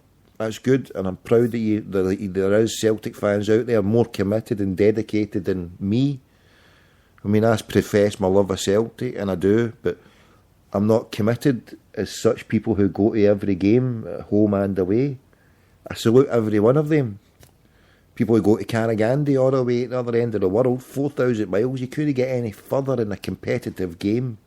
The last time Celtic travelled that competitive in a game was to go to Argentina. And you got about 100 people flying all the way there. So are they entitled to be elitist and snobbish at other Celtic fans? Well, probably, in their opinion, yeah. Maybe they do. They're uber fans, and all power and salute to them. But I don't know. It just didn't seem right to grandstand, if you like, and say, oh, I'm better. Oh, we've got a good brother phoning through here. Oh, 2 missed calls. Is that the time already? 12:30. Off 85 minutes. Time flies when you're having fun. That's all I can say. That is all I can say.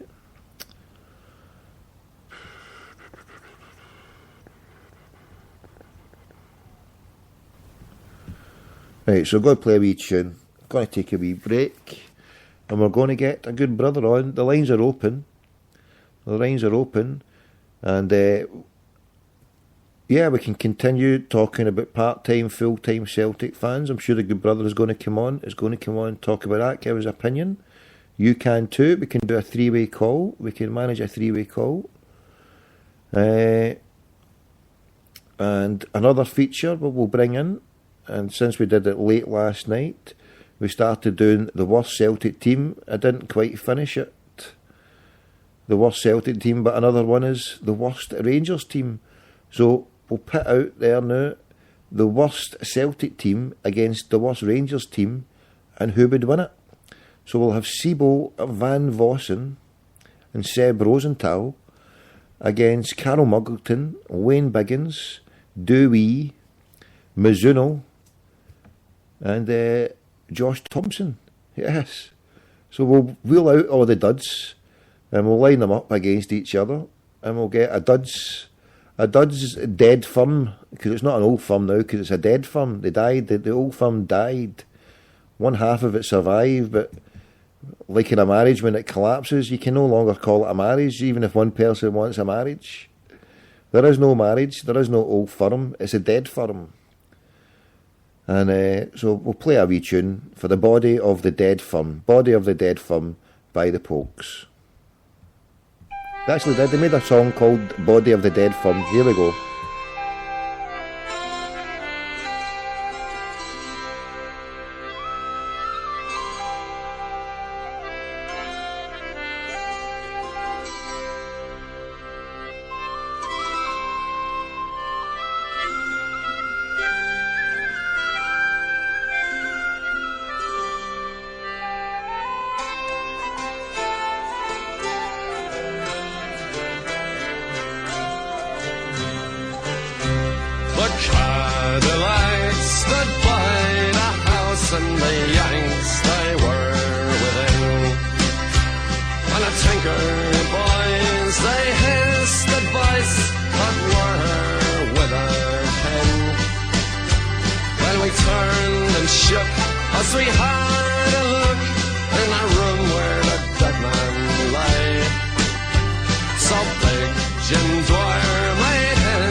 Oh yeah. So There we go. We'll get Nikki Bree.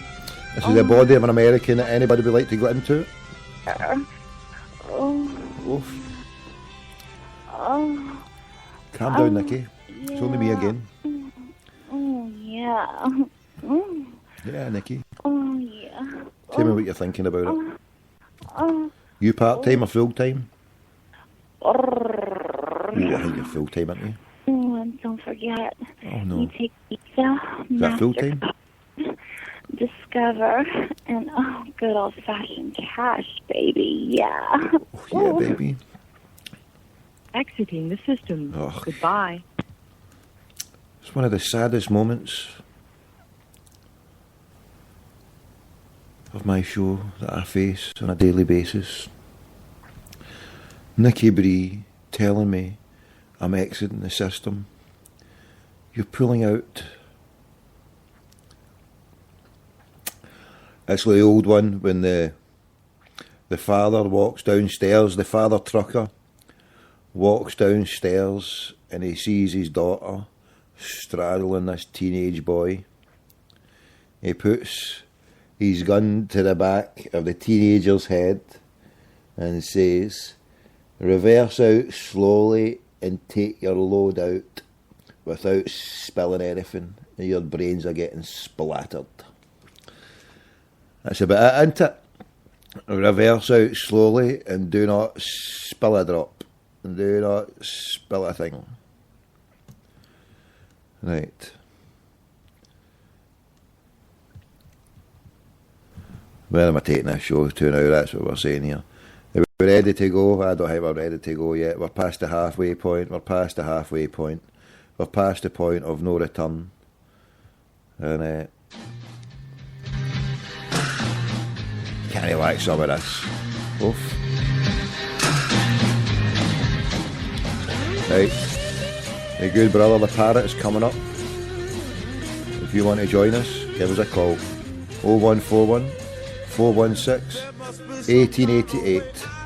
Let's talk to the trumpeter. Said a joker to the thief. There's too much confusion.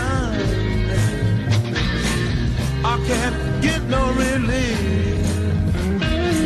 Businessman there to drink my wine. Plowman dig my earth. None will ever own the mine. Nobody of it is worth. Hey.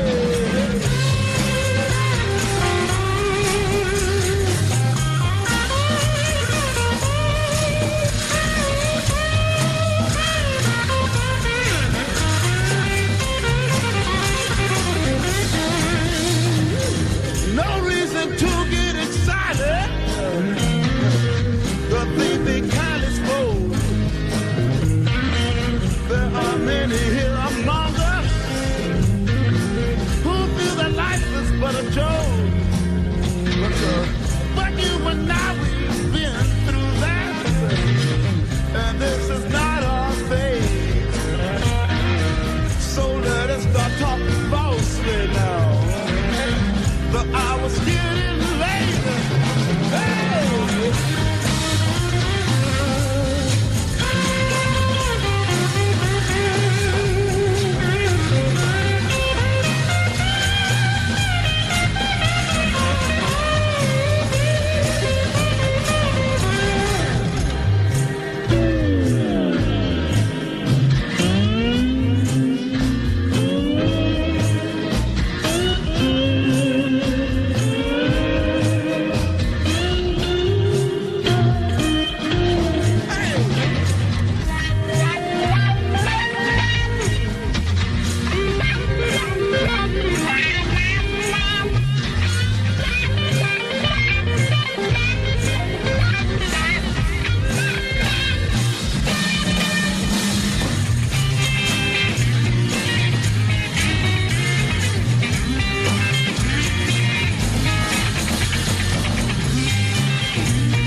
Oh yes, we're on the watchtower here. Yes, we're keeping our eye on everything here. Although I'm personally not got my eyes on anything. But I'll get good crackpots feeding into me, everything that's going down. Yes, why is this net ping going up so high? I think it's because I'm uploading something, I suppose. But there's much troubled water still. Sail on by crackpots. When you're weary, Call a crackpot. feeling small. How small are you feeling? When tears are in your eyes, Oh, many tears in your eyes. dry them all. I'll dry them here for you. Go on, Lena. I'm on your side. I'm on your side too, sister. When times get rough, When times get rough, the crackpot's here. and friends just can't be found. Unless you phone 0141 416 1888. The crackpot's here. Lay yourself down like a bridge of crackpot waters. Lay me down. Go on yourself, Lena. Over to Lena. Sorry for interrupting. Sing up, Pen. Give it some welly. Sail on. When you're down and out, Oh, I'm down and out now. when Down and out in Poso. I'm almost on the street, but thanks my mom no. when evening falls, When evening falls, apart, oh, so I hard. will comfort you. Comfort me. Comfort I'll me. take your hand. Take my hand, someone. Somebody take my hand. When darkness comes, In darkness falls, take my hand, somebody. and pain is all Pain is it's all around. I get pain all around. over My trouble. I will lay me down like Like a bridge over troubled waters. I will lay me down. Go yourself, Lena. Right, I'll keep quiet now. Shh.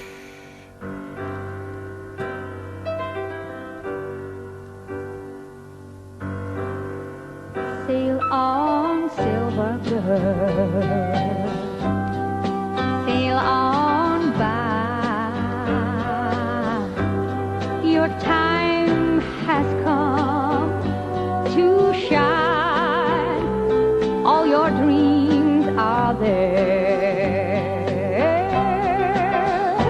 See how they shine. Oh, if you need a friend, I'm sailing right behind, like a bridge over troubled waters. I will ease your mind, like a bridge over troubled waters. I will ease your mind.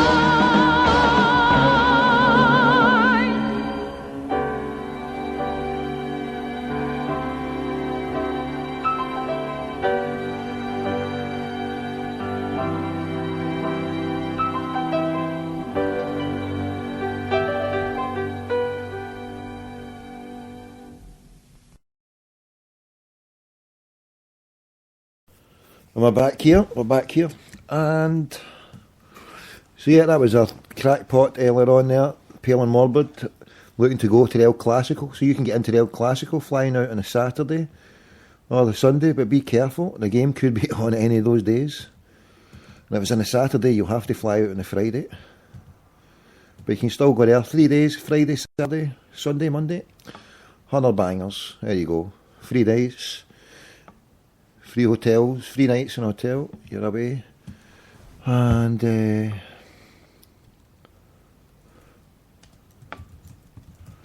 I want to, before we get a good parrot on, just to pay my respects, 9/11, the anniversary of the coup d'etat in Chile, which was 40 years ago.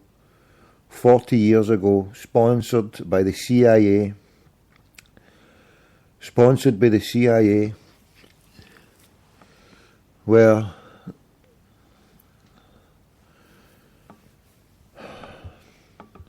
the elected president, Salvador Allende, was overthrown in a coup d'etat.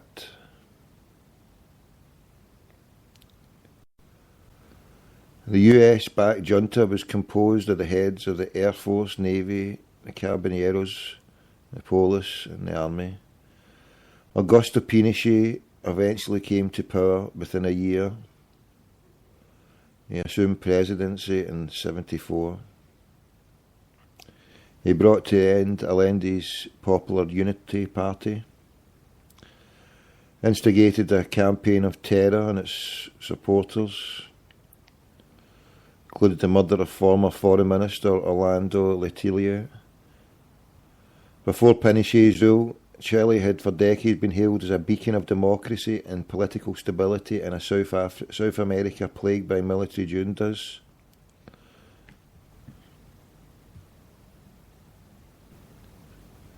And Cordialissimo.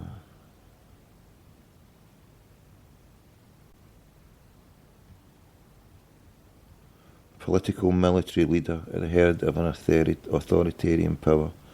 The term translates into as leader of chief, or more pejoratively as warlord, dictator, or strongman.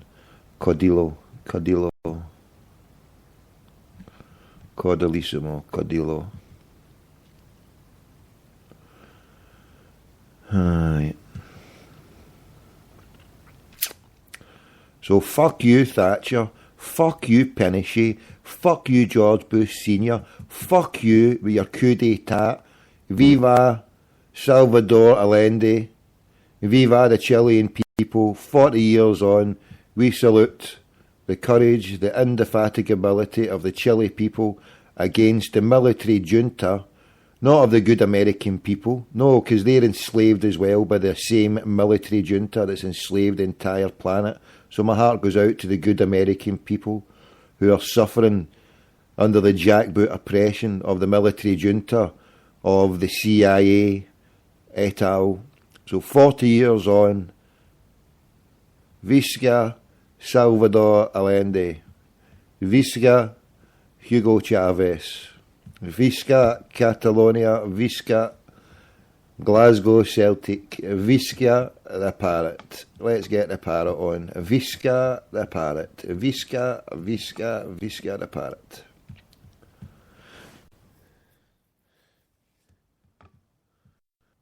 And here we go. Come in, our South Glasgow jury. Yes, is that a Suicide Glasgow jury on board tonight? Yeah, we call it the charity. Somebody suddenly the cash and carry Blackburn. I think they're going to call you in, so if they do, I'll let the good brothers. Hold on, wait to see. Can you hear me? I'll put my earphones in. Speak. Say again. No, that's better. A couple of guys in the chat there, mate. One of them was from Burnley. That tune's that depressing. Even the fucking Luftwaffe wouldn't bomb it in 1940. You know what I mean? So I think they said they might call in. Yeah, but a patter. No, you're just obviously listening to yourself earlier on. You said about American football. Does your lad follow it? Aye. Oh, it does affect. I was like that. If I could go to a game, he asked me once a couple of years ago. He was like, I was like, we're playing down there. I was like, I wouldn't mind going to that. And then last year, at the start of the year, there was 2 games on. I mean, I follow it more. And what I do is, what it was every. I mean, I hardly watch it during the season, but as soon as it gets to the playoffs, then I start tuning in. Maybe I actually watch a quarter or a half of a game and kid on I'm into it, and then watch the whole of the Super Bowl or even half of the Super Bowl. But what I've got is I occasionally play the game on the Xbox, and my wee boy was played a few games with the Xbox, but apart from that, he knows nothing about it. How? No, I was just going to say, because I think you said it's the 49ers in Jacksonville that's coming over. Aye, it is. Jacksonville are owned by the new Fulham owner. Really? And there's a train of thought that this is the big this is a big leap out. Is that moving the Jacksonville Jaguars over to London full time? Because Jacksonville's a dump, and it's not a very well supported team. And you Really, probably well, I remember I was in the States about 10 years ago, and I was talking to some guys from the National Hockey League, and they were actually looking at moving a franchise to Dublin. This is obviously when the Celtic Tiger was very prominent, you know, and saying that they could get guys flying over. Teams wouldn't mind flying over, doing a road trip, flying from the East Coast of the States into Dublin 6 hours instead of 6 hours going to the West Coast, you know. So I was just wondered if it's obviously like Jaguars fan, it would be maybe been beneficial for them. But no, I mean, I heard what you're saying. I know. See that there. See what you're saying there. Just to jump in. The Jacksonville Jaguars, they've committed to 2 years. The first time it's ever happened, where they're playing. I think it's this year and then next year. So that could be the first steps that they're doing. Certainly, because it offered and it's free was. Become a Jackson, and nothing for the San Francisco, but it offered at the bottom of the ticket, like you get your ticket and it says Jacksonville Jaguars members or junior membership or something, free tick here with a book or something. I fucking go for that. So we're still to get that, whatever that is, but you could be right on that one there. What's the name of the guy who owns Fulham and owns him? Do you know what, mate? I think he's actually of Indian descent. He's been in the States about 30 years. Right. There was when the handover to from Al Fayed was going on, actually, and it just shows you this is what he also owns. Obviously, you've got the Liverpool owner owns the Boston Red Sox as well, mate. You know, as communications increase and transport lines get better, you know. Yeah. Transatlantic. But no, I mean, obviously, listen, when we were gathering away last night, go to congratulate everybody in that chat room last night, and some of the players, hopefully, I won't be along tonight. Hopefully we've got a couple of guys on talking about their best players and their worst players. Some of the names, because the show had finished, but I ran through the bits of chat that were left, but off some of the names that were up there, mate, were outrageous, you know. I know. So I won't spoil it. Hopefully some good photo phone in, but no, it's just obviously Twitter today that Celtic's announced with the season tickets and people getting additional tickets and all that. And to me, it's a very... Can I ask you, Pat, right? Can I ask you to clarify it for myself and everybody? Because the bit I read into it, I couldn't make head or tail of what they were talking about, but for what I gleamed, you've got on Friday to go in. But if you want to explain it to everybody out. Oh no, you're at it. You're at it. Come on, you better fucking... I've not got a qualification or anything, so it just seemed all jumbled up to the way they were trying to sell it. I think it's... the opportunity is there for people who are season ticket holders to buy additional packages for friends and family members who wish to attend the Champions League games. And these tickets won't be as cheap, obviously, as the packages that season ticket holders had, you know. And obviously there's people, and now there's a desperate... I mean, this deal can be done online, but it's going to cost you £1.50 per ticket and a credit card transaction. Everyone, you know, and then obviously there's folk going to be doing a cash and carry Dunkirk and queuing up to get the tickets, and there's people working on the Friday and won't be able to get down. So for me, it's just a very, very well planned business strategy, you know, and building this frenzy up, because it's, as I say, my squad's not as good as last year. I think we're going to be in more trouble than last year. I thought we did exceptionally well. So we'll wait and see, mate. Oh no, some of the stuff, there's a lot of guys in the chat room putting very good points over the fact that with the football. I mean, my brother was home and away in Europe for 15 years, Tommy, and he's got 2 kids now, and he can't go. That's it. That's a circumstance. So, but you know, and me and my other brother, actually, we're in the position. Well, I'm on this year. Thank God I can get a season ticket, and I've got my free tickets, but I was going to tweet you earlier on just to try and diffuse it, but he's not on social media, my brother, right? He's not got a clue. I could tweet you with a link and he'd never find it, you know. But what I'm going to do is, I think the Celtic's at home, the Celtic against Barcelona games at Celtic Park, and obviously, and it's on the telly, it's on SEPT TV, STV, and I'm going to give my brother my ticket for that one, just so he can go I've paid for the tickets anyway. Just came up and called and say, right, obviously, this is what the wage that night, and just let the guy and go and see Messi for the first time and go and see Neymar. Well, here, Just tell me, enjoy it. is it 4 lots of tickets you're allowed to purchase on the day? Do you know what? I don't know if every season ticket holder can buy 4. I think it's up to that amount, mate. It's going to be chaotic. You know, we don't have any Celtics wanting everybody's doing their early, getting rid of the tickets. But there's also the train of thought that, as you said earlier, the gentleman who was on, that Thompsons have obviously, they went in there and they've obviously said, right, for us to do this deal, we must have X amount of tickets. Now, whether it's he's going to these corporate ones, it's the 1,000 Celtic supporters are being moved out in their regular seats to accommodate this. And don't get me wrong, right, Champions League comes with its side effects.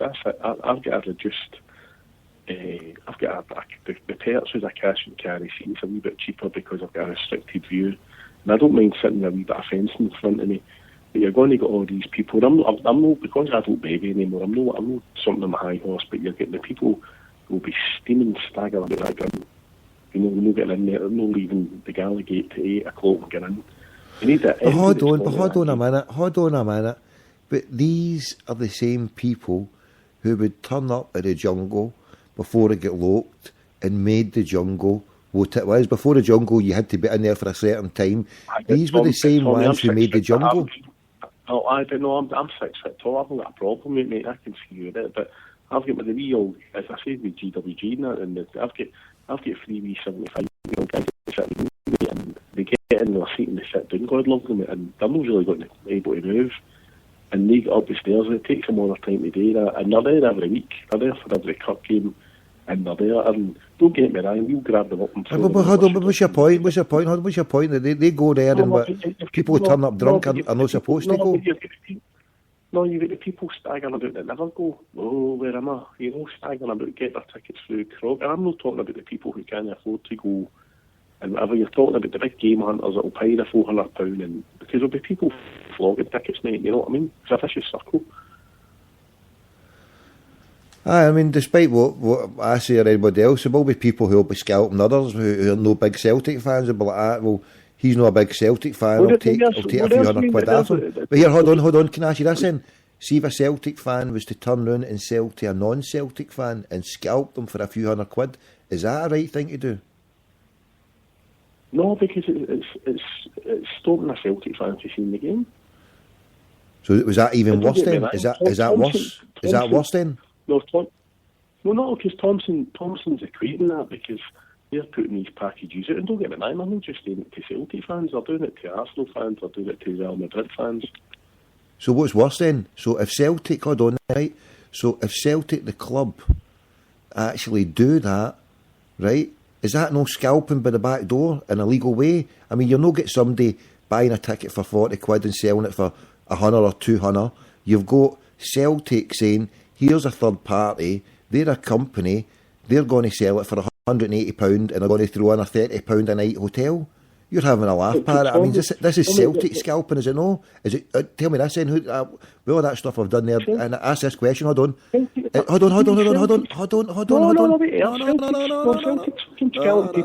Celtic scalping people with the fucking pies and baubles at the Champions League games because they're getting what they want out of it and they're letting you charge whatever else. So the whole game's a fucking racket. No, but what I was going to say is, what is worse? Celtic scalping their fans and allowing an outside agency to do it, or Celtic selling a ticket to a fan and a Celtic fan doing it? Are both the same? I would say the Celtic club doing it is worse than just a Celtic fan. What's your opinion? Well, but you look at world football now. There's guys listening in that are fucking Burnley fans or whatever, right? Now say Burnley on the Premiership in 5 years' time, and say Burnley make the Champions League final and say Hampden in 5 years' time, right? Burnley will be lucky if they get 3,000 tickets for that. But look at us. You remember the Stramash with Seville? You know, at the further you go, I mean, we've got, say for example, we get our 60,000, well, say 50,000, right, because you are UEFA's and friends and stuff. Imagine we get to the Champions League final in Lisbon this year, right? What's Twitter going to be like? I'm going to throw my phone in the Clyde. Because I'll never get a ticket for that. I don't know enough connections. I don't know him to get in the front door. poison supporters, but there's guys going for years. I mean, I remember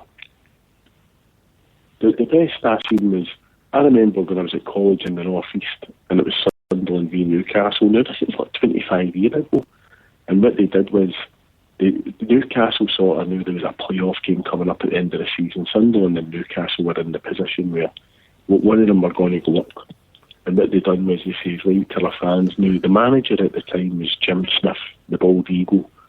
And what they did was, they played Swindon. Glenn Hoddle was a manager, David Kersley right back for Swindon. I thought he was going to be the next England right back. And obviously Swindon get into difficulties and get relegated. But into the ground that night, we went into the Gallagher end, and there was like 15,000 people at Newcastle. You know, the world famous Gallagher end, like the Cop. I was in the Cop, there was 13,000 at Anfield.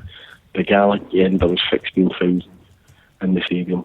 So we went there, and we went into the ground, and we were given this ticket.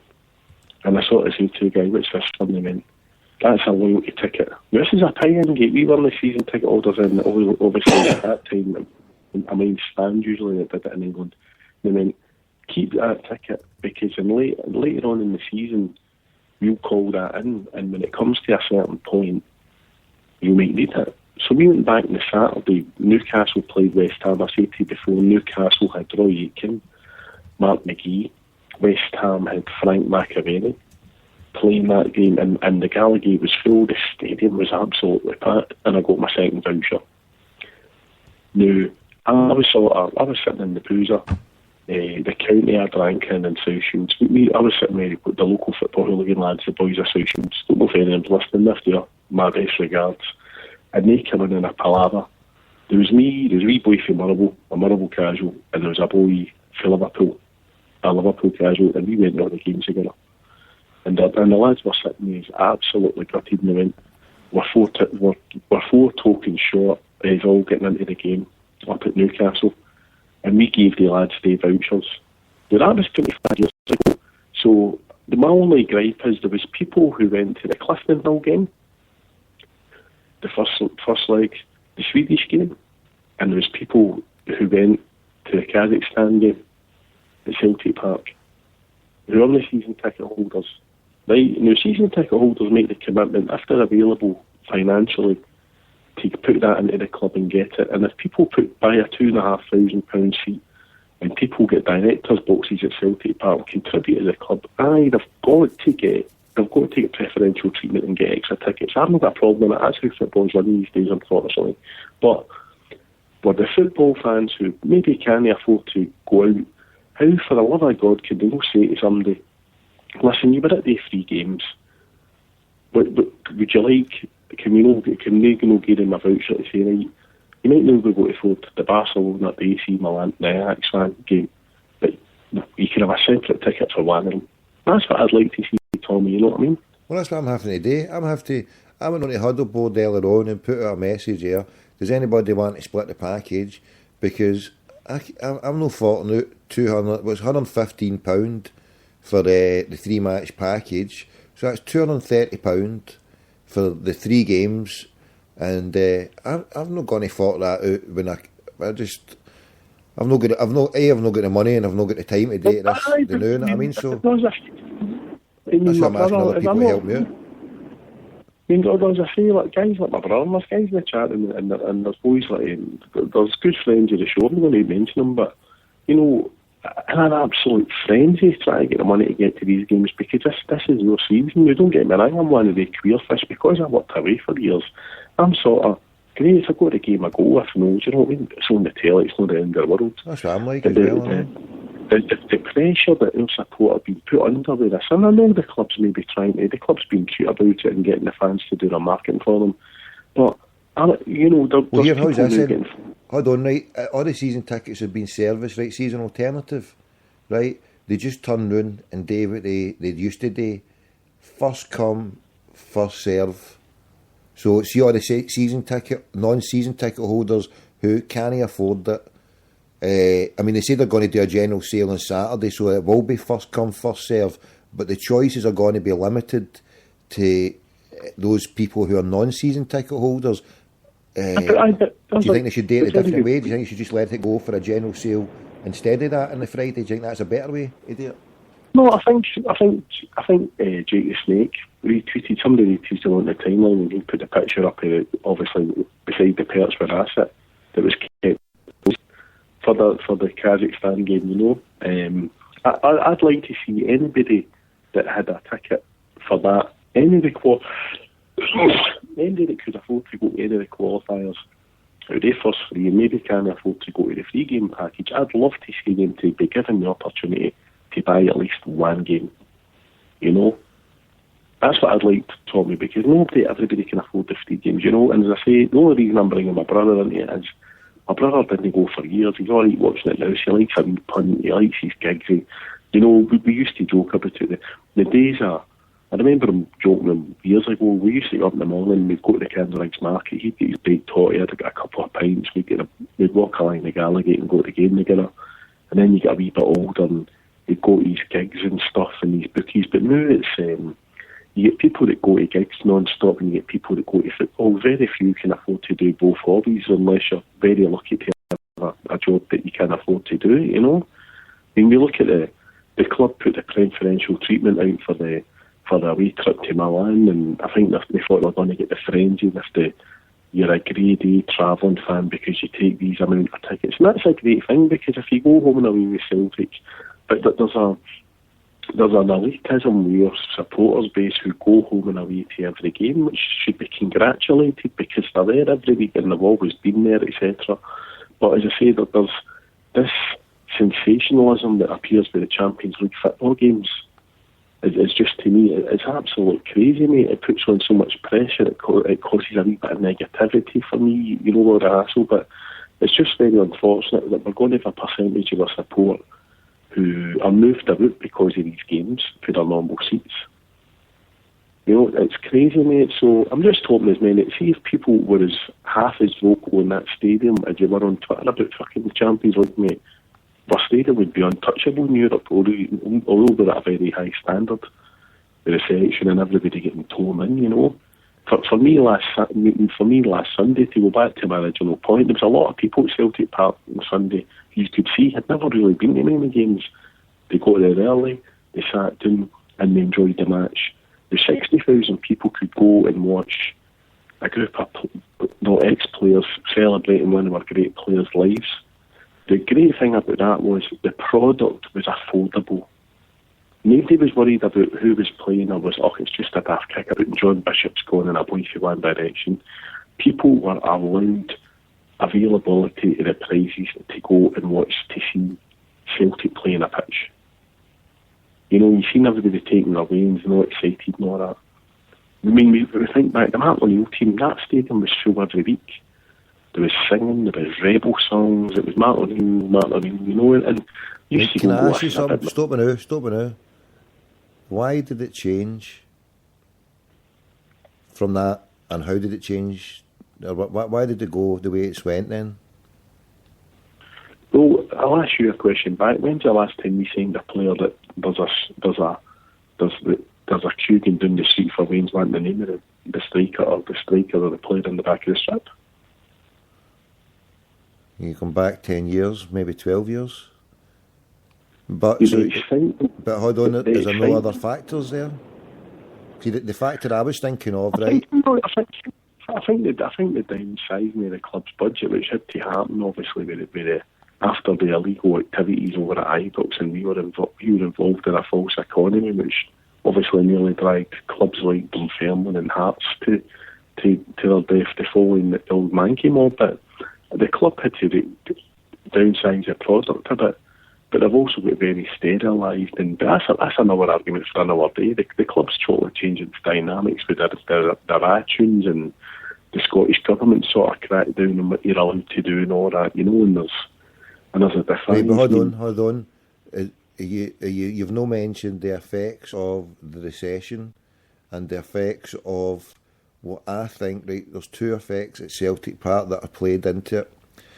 The one is the fact that we see the games that we were playing prior to we got the Champions League.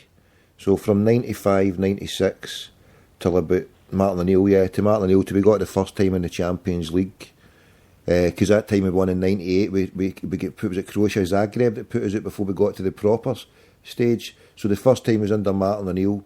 But see, the minute we got to the Champions League level, see the minute we got to UEFA Cup final, the minute we played Barcelona and beat them and put them out of UEFA the next year, that at that point was the zenith of the peak at Celtic from when we moved back to the new ground from what it was. Yeah, that was our peak. And then you look at the dwindling attendances. Now, the attendances have dwindled even more so the last 6 years. The reason you last gave there, just when you spoke there, was the fact that the blue chip signing, when was the last time? That could well be a possibility. But with my crackpot theory, the fact that the recession the last 5-6 years has hit a lot of the Irish base, and they don't come over in such numbers. And being a taxi driver, I notice a decline in Irish people coming over to see Celtic in non-big type games, apart from one or two buses for the Falls or Belfast. There's no the huge influx of Irish boys and lassies coming over. So there's a recession to play on that. But one of the main things is, I think, Parrot, see when you taste big game status, right? And Celtic, up until Martin O'Neill in 2003, 2004, we had our big game status was a Mankey mob. And so to go along to Celtic Park, you could rock up and you would get a full house against St Johnstone, against Motherwell or whoever. And that was the day out, because everybody, that was 60,000. The day out was, we were at a paradise, we were at home, and that was as big as you got. But as soon as you taste Champions League in Europe and UEFA Cup, then all the games against, because I started feeling that, all the games against the Diddy teams felt lessened and less important. And once that mentality sets in, you don't want to go to them. No, I was the opposite, Tommy, because obviously I worked away and I only got to the occasional games, and I remember Benfica a few and we'd been knocked over the Champions League, and one of my brothers' mates went, was what, to buy a ticket for the game? I mean, I'll take it off you, and he went, but we're out. I think it was only about 45,000 there that night, but I went because with Celtic playing, and I'll watch Celtic against Denby. You know, if I can afford to go to a friendly, because it's like 11 guys there in the house kicking the ball about, and that'll do me. You know, and I'd rather, as ridiculous as this sounds, I know the Champions League nights, what everybody's about, give me the Heart and Soul of the club, give me the 40,000 that I let every week, give me the 6,000 people on the road. See the away games? That's Celtic. That's what it's all about for me. The 6,000 people travelling about wherever they're from, getting it loud, mate. And that's it. But, I mean, your point, we were talking last night about the Celtic team. The prices have been up, and I know the clubs took £100 off, which for me is just correcting a previous mistake with our pricing levels. But, you know, we're looking at Lennon. I mean, Lennon obviously, fair play, took a pay cut when he left Leicester to come to Celtic. He wasn't far off £30,000 a week. Paul Lambert was £30,000 a week. Larson £30,000 a week, £40,000 a week. Big Sutton £35,000 a week. Hartson £35,000 a week. Baldy £30,000 a week. You know, all these players were on good money. And we look at the Celtic squad now, and I'm like, well, Martin O'Neill's team was, but the difference was you paid for what you get in football. And you seen that came in Melby and Bobo going through everybody in that friendly. They guys don't play friendly. They're just 100%. I'm on the football field to bang. I'm going for it. So we're paying now more money for a total different business model. We are a team now, as I said, it's maybe going down the way the Portuguese football is, and the way Ajax and develop players and sell them on, because because we don't get the TV deals the English leagues do. But then, Parrot, see what you're saying there, right? See, because of the shortfall in the stadium, you imagine 60,000 spending money with the rubber chips and the rubber pizza, right? That is a huge drop. If you're taking 10,000 people less, right? Peter Lawwell's taking a heavy loss on the merchandise, and he's taking a heavy loss in season tickets. So what you're finding then is that the money where 50,000 people rock up and they pay 450, 500 a season, you take 10,000 off that. That is a good heavy dunt. they're losing. So what you're doing then, Parrot, is you and the rest of them are paying for less of a wages, but you're taking the hit because there's not as many people coming in. So that's you're having to fund it. You're having to fund the club wages more. It's sheer gross mismanagement and not being able to run the company properly to fill the stadium, because that's what it is. It's a failure to fill the arena, and that's what happens. And don't get me wrong, Manchester United have done it now. They're literally having like a 20,000 seater waiting list to get to tickets to. Now you're seeing more and more of their tickets being available in Thompson's packages. Right, so tell me, what's the turnaround then? Hold on, Parrot. What is the turnaround?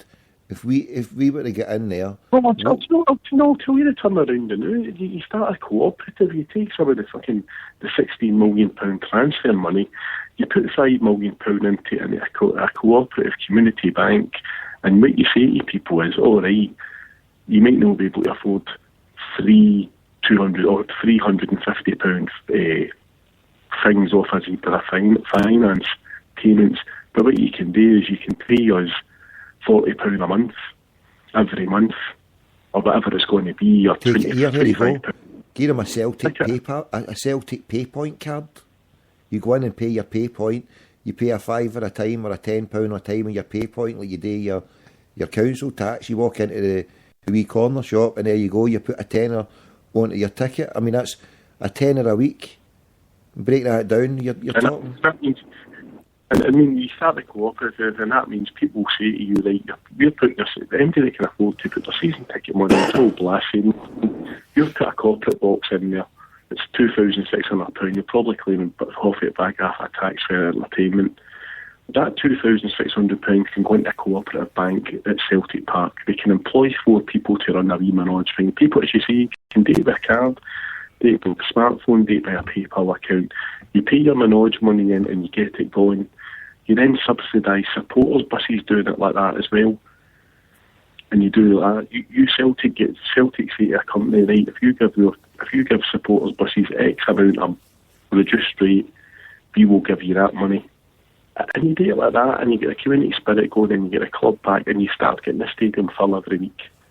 Hey, but hold on. So, hold on. You never mentioned. You said there, when it's all good, but do you know? Reckon we see the model that they're using. It's like 10, 15, 20 years old, and they're trying to get all the money in on the Wanner. Hold on, listen, I see the right. Hold on, listen, right. Hold on. The last dynamic guy they've got there is giving a fucking watch. What was that? The last dynamic fucking business guy who's working for BT, and he's away now, he's at like a House of Lords. It's cronyism in that stadium. Very few at that fucking arena get paid for what they do. It's who they know. Hold on, see this. The thing I was going to say, right, see the season ticket, it's an outdated format in the sense of, I mean, we're not trying anything new and original, apart from getting £100, and it's easy to just to say £100, but something new and original. Well, the Mankey mobs know here, do away with the season tickets. Tommy, they're never coming back. This is an inset. This is how guys are. They are, but they fucking are, you know. They're not. They fucking are. It's just guys that saying singing the same songs. They're finished. Right, fucking hell. Well, right, okay, but you don't even start that argument up there now, right? But what I'm saying is, if Celtic were to try something dynamic... All I'm saying is, see if they made the Stan Petrov game on Sunday, because why am I paying X amount for a season ticket? Because I'm not paying fucking... Alright, I made a few big hitters at Celtic Park, but we're not paying Martin O'Neill's fucking... But I mean, probably Martin O'Neill's salary was what their whole fucking coaching staff is now. So where's all this money going to? Because, you hear guys in fucking baseball podcasts talking about your season ticket for your respective American MLB team, and that gives you the right for X amount of periods to go and meet the players at any time, and there's open days and stuff like that. Right, hold on, right, but before you took me away from the point I was wanting to make you, Abbasi, listen, what about taking away season tickets and reducing the price? Because you see the price they were paying the new Now, you're saying it's too dear and there's not been a proper reduction. We were used to pay 30, 40,000. So something has gone seriously amiss. If we can't run a club, we've now got Lennoxtown. How much does it cost to Lennoxtown, to the club? Are we making money off that? Is it paying its way? I don't think it is personally, but hey, we need to get to the bottom of that. We need a proper accounting in there to find out what's going down. But the point is, to get more fans, you're saying there's 20,000 seats empty. How do you fill that 20,000 seats? Well, you can either give them away free, right, or you can sell them at a heavily reduced price. So we're either doing something wrong with the price, we're selling the season tickets far too high, or we're no getting ordinary fans in who want to turn up on the day and pay a tenner or £15. What the price should be, right? I'll put this out to you and you can come back on it, right? This is a price that Celtic should go, and I think they would fill the stadium up. If I was in there, this is what I would do. You come in with an Ayrton Senna and you get a father and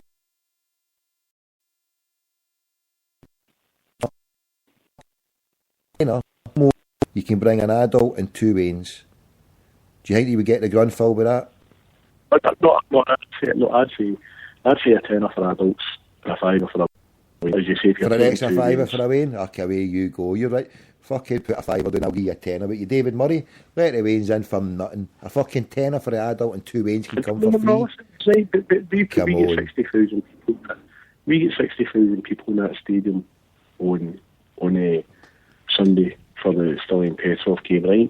But here's the cold reality of what's coming to Celtic Park. And don't get me wrong, Ajax are in the same trouble as us because they've sold two of their best players and they've not really replaced them properly.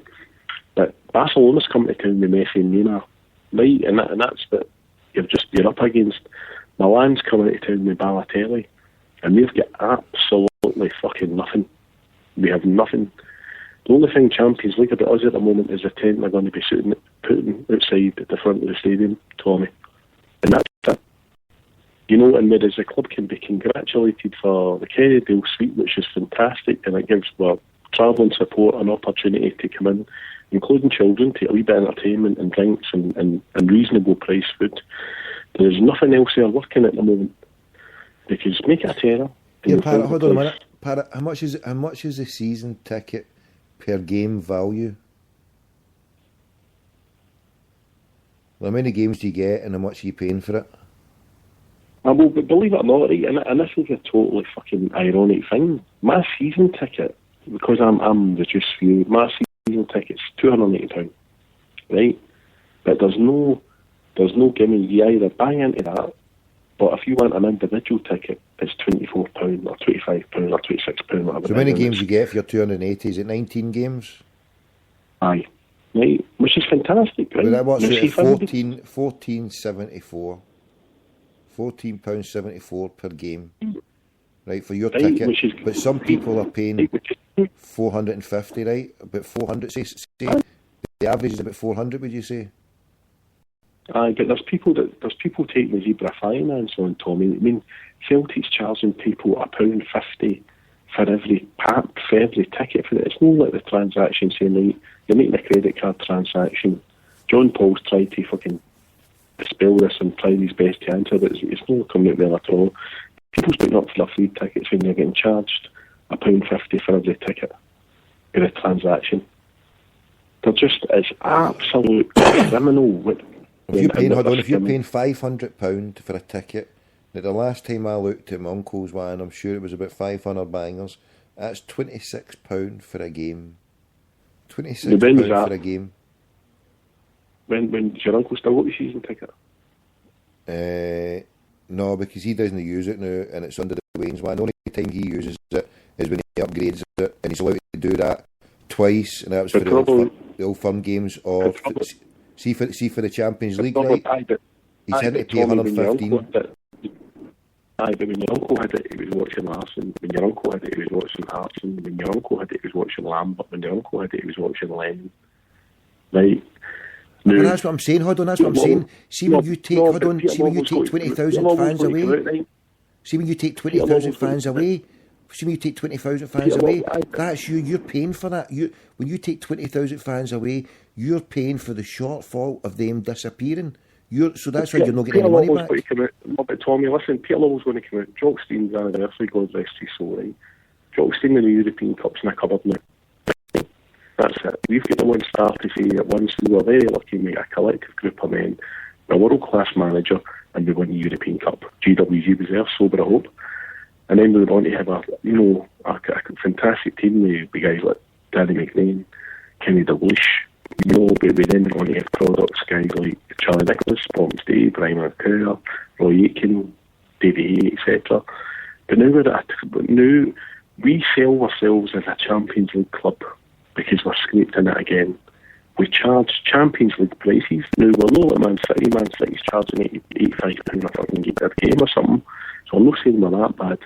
But we've got to, Peter Lawwell's got to come out and be honest with the fans and say, listen, we're going to be like a feeder club now, which we always have been because all the greats, most of the greats have came to Celtic and then moved on to other things. But we can't Your line's shite. Stay there and I'll phone you back. Hold on, it's getting bad. Right, where I'll phone him straight back. Hold on. Stay there. Starting to sound too Dalek-y. I don't know about yours, but... Right, I've done some figures here, right?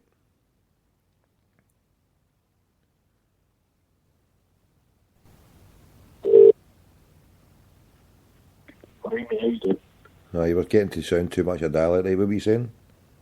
No, I say that the Champions League, you know, we're paying for a product now. There's no product on the park compared to a Martin team, and we're still paying more money than we did with Martin. And that's the problem. Hold on. See if you put... No, but he's got... No, but listen, what he's got to see is, we're a feeder club, we charge a tenner and a fiver and we'll have a go. Right, and I'll take that. No, but listen to this one, right? Don't buy a coat of a Primark and put a Stone Island badge on it, because that's what you're doing. No, it's no. Right, listen to these fucking figures, right? Listen for a couple of minutes, for fuck's sake. 60,000... No, you're telling me we're doing 20,000 because we've not got a Martin O'Neill team there. Listen, you get 60,000 The only player worth watching we had last season, the only player we had worth watching... You're getting muted, you're getting fucking banned. Listen, 60,000 people... The only player we found last season was Fluke. John Part, obviously big. Fucking Alex McLeish fucking nearly got him before fucking John Part did. He's away to Southampton for £12 million.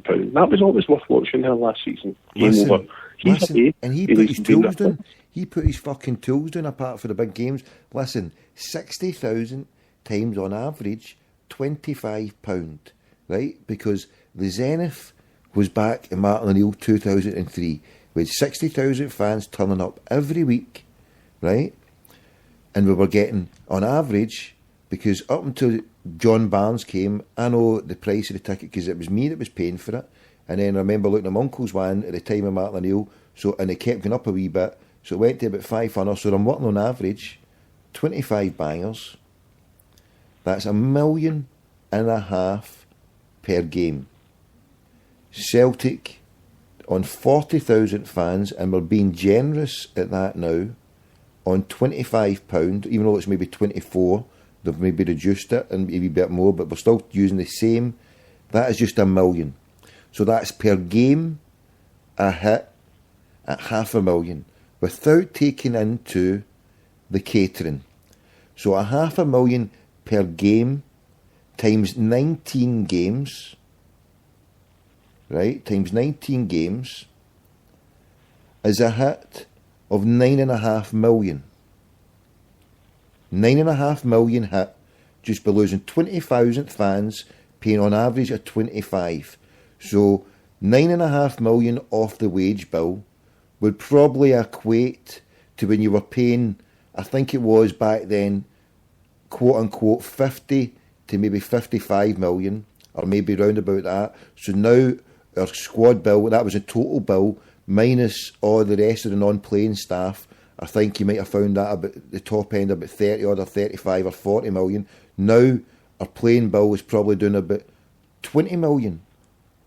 But the money we were getting in is far less. So what they're having to do is juggle about a bit so as that people that yourself who have remained committed and who are putting the £25 in each week through their Zebra or whatever, but they end up with a season ticket and they're watching 19 games and they're paying their £25 through the nose up front, you're having to pay for the other 20,000 who's causing a hit of the best part of 10 million a year.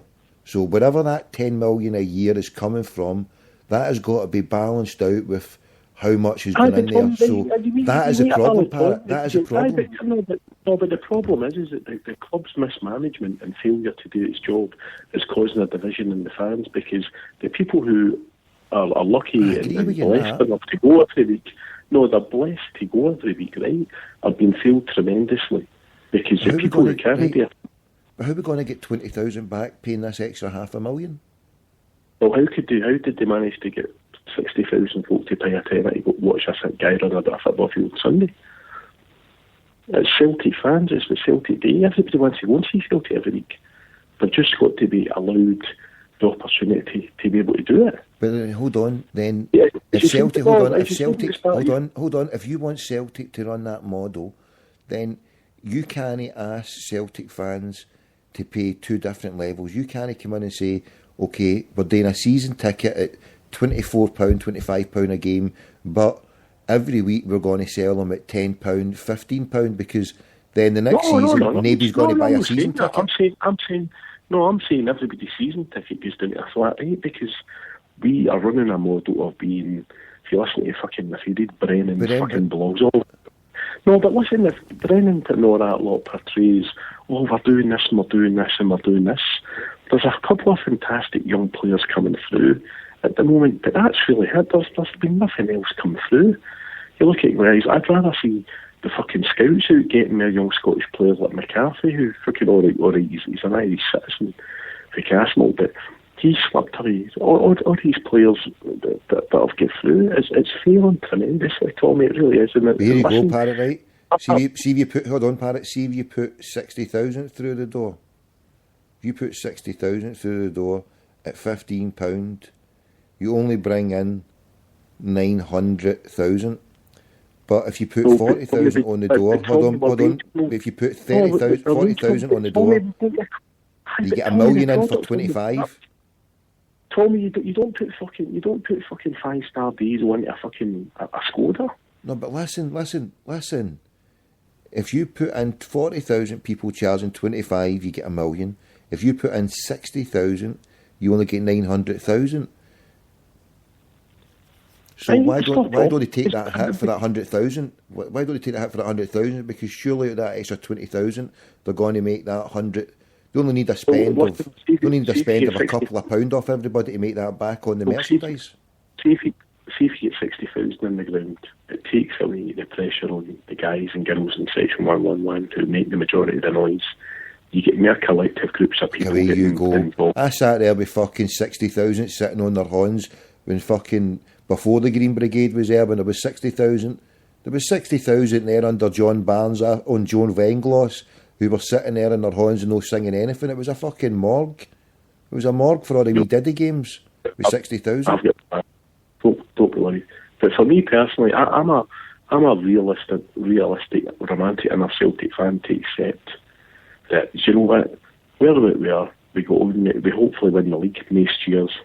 We're not going to win every year, in years to come. You might be a good Aberdeen team up here or something. But don't kid us on by telling us we're a Champions League club and run everything the cheap, but charge everybody full price. You go into a McDonald's, Tom, and you pay a $5 for a meal and you get a meal. You don't see a Michelin star badge above a McDonald's store and pay £45. That's what we're doing at the moment. We're playing Michelin star prices for a McDonald's standard product.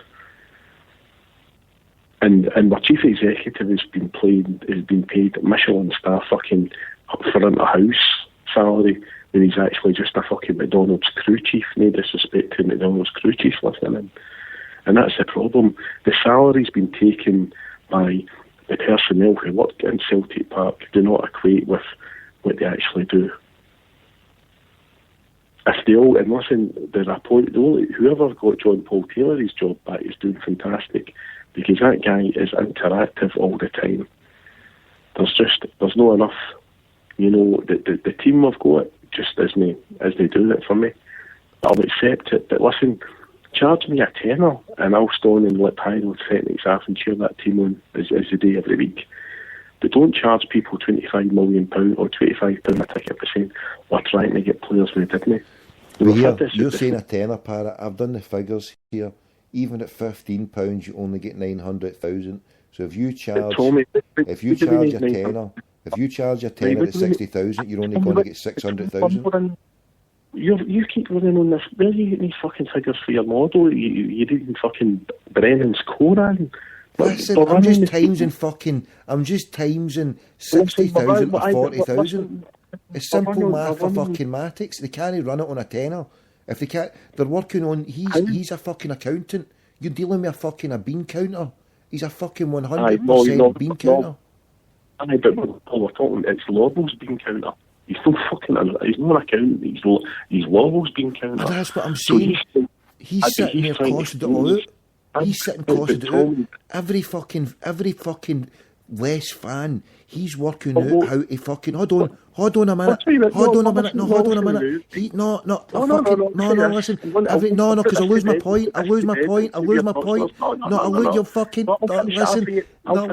Listen, you're getting cut off. That's it, you're fucking off. He's off, he's gone, red card. Can't he put a point through my fucking show? Where's he down if I can't put a point through my fucking show? He's off, he's booted off, right? He's fucking banned. What was my point? I can't even remember my fucking point. I better get back on it so you can make his point then. Fuck it.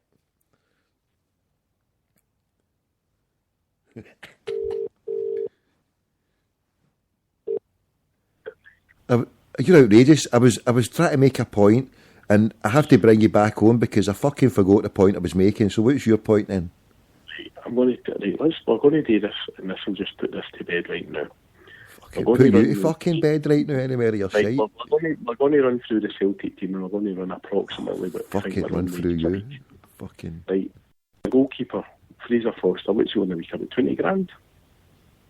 What's your point, caller? You're fucking been counting the Celtic players' wages. Fraser Foster's 20 grand a week. Right, Adam that's Matthews, $500,000 a year. That's $500,000 a year. Right, Adam Matthews, 10 grand a week. Right, that's another 250, 750. Right, now see, no, don't worry about the top figure. Let's go worry about the wages right now. No, this is top. This is 750. No, this is 750,000 a year. We're touch 10.5. Say 12 grand a week, 14 grand a week, right? Right, so that's a million and 50,000, right? On you go. Right, as a Gary on? Emilio wouldn't say 15 grand a week. So we're on 3/4. No, so what was that? 15. No, done 20 is a million. I'm getting it right there. 20 grand a week's a million a year, right? 10 grand's $500,000. So we're up to 2.3 million, right? On you go. Right, midfield, we'll play James Forrest outside right. Right, James Forrest outside right. Say James is on 10 grand a week, right? Centre midfield, Brown. Hold on, there's a better way. Find the average. What's the mean average? So you're talking tens. Hold on, right? The mean average would be, say, 3 players at 10. So you're talking. Right, say the mean average is 15. No, I would say the mean average is 12, right? Would you say the average of the players is about 12 grand? I'll take that. That'll do me, right? Now, let's do Martin O'Neill's team. How many players, but are we talking? I would say the mean average is less than that, actually. Do you know that? Because I would say the mean average is going to be 10 grand, because you get some players on there who are only on 5 grand. I'll totally agree with you. Let's do Martin O'Neill's team. Hold on. How many players are we getting 10 grand a week? We're talking 24? It's Celtic. We're talking 20 players? 20 players? Because you know what, you could actually probably take it down to about fucking 9 grand a week, actually, because Tony Stokes isn't getting 10 grand a week after, is he? Right, so hold on, you're talking per week, at 20 players at 10 grand a week, 200,000 per week wages. Right, okay. Right. Now let's stay Martin O'Neill's team. Hold on. Out of that 200,000 a week, you've still got, that's only 20 players. I would say you could maybe add on to the rest of the wages another 50 grand, and that's for non-playing staff out with maybe the chief executive and shit, but all the wee other Dublin players. That's $250,000 a week, right? Okay. $250,000 a week. Right, agreed on that. Right, $250,000 a week. Let's play Martin O'Neill. Right, hold on, before we go to that, no, we need to get a round figure per year, right? We need to get a round figure per year. No, 52, so you're talking wage bill, 1, 2, 3, 4, 5, 13 million. And that's on players, 13 million. And a couple of seasons ago when the man came up there, it was around about 20 odd million. So possibly... No, we've agreed on 13 million, right? No, we'll level it up to 15 million. 15 million is our wage bill, right? 15 million, right? Let's talk Martin O'Neill. Rab the cap. Rab was probably on about $8,000 a week. Who? Call it 10 grand. Rab Douglas. Bobo Baldy, so that's half a million. Bobo Baldy, $30,000 a week. 30 grand, so that is $1.5 million. Mielby, centre half. Mielby, what do you reckon? 18, 20 grand. 3 million in for 3 players, right? Right. Left back, we'll see. Who do you want to play? Who will see Neil's left back was? We'll see Jackie Mack, actually. Jackie Mack will be a left back. Or Tom Boyd. They two days. We'll see Boyd obviously came up for Chelsea. He'd been at Celtic part a long time, but that is so. With Jackie Mack, see the defence, right? See, to take it down, see the other two defenders were 10 or 12 grand, right? Martin O'Neill's midfield. Lambert 30 grand, Lennon 30 grand, Alan Thompson 25 grand. You're tripping out your fucking dial. There was no way Lennon was on 20 grand because in the time when he left he was on 8 or 9 grand. Who, Neil Lennon? Aye, when he was getting a reduced contract for the last few years. Neil Lennon was on £32,000 a week when he was at Leicester City. He took a pay cut to come to Celtic and he went to 29 grand, I think, 29 grand a week. Right, so the average mean wage, right, we agreed that the average mean wage was 10, so what you're saying, the average mean that you're saying here is, say, around about 20? No, come on, so the midfield's on about 30 grand a week, Tommy, right? Forward. But hold on, you only had... What was on a week? No, but hold on, out of this, you had less than a 10 players who were on the fucking 20 grand, right? You'd less than 10 players who were on 20 grand plus. What was last on a week? He was on 30 grand plus the other 10 grand because at the end of it, when Celtic fans were getting him at tight, he turned round and said, the only reason why I stayed was because Celtic promised me this and this would work out as the extra 10 grand per week for that extra year. So that extra 10 grand came out the Celtic pay pocket. Celtic fans' pay pocket. Sutton was on.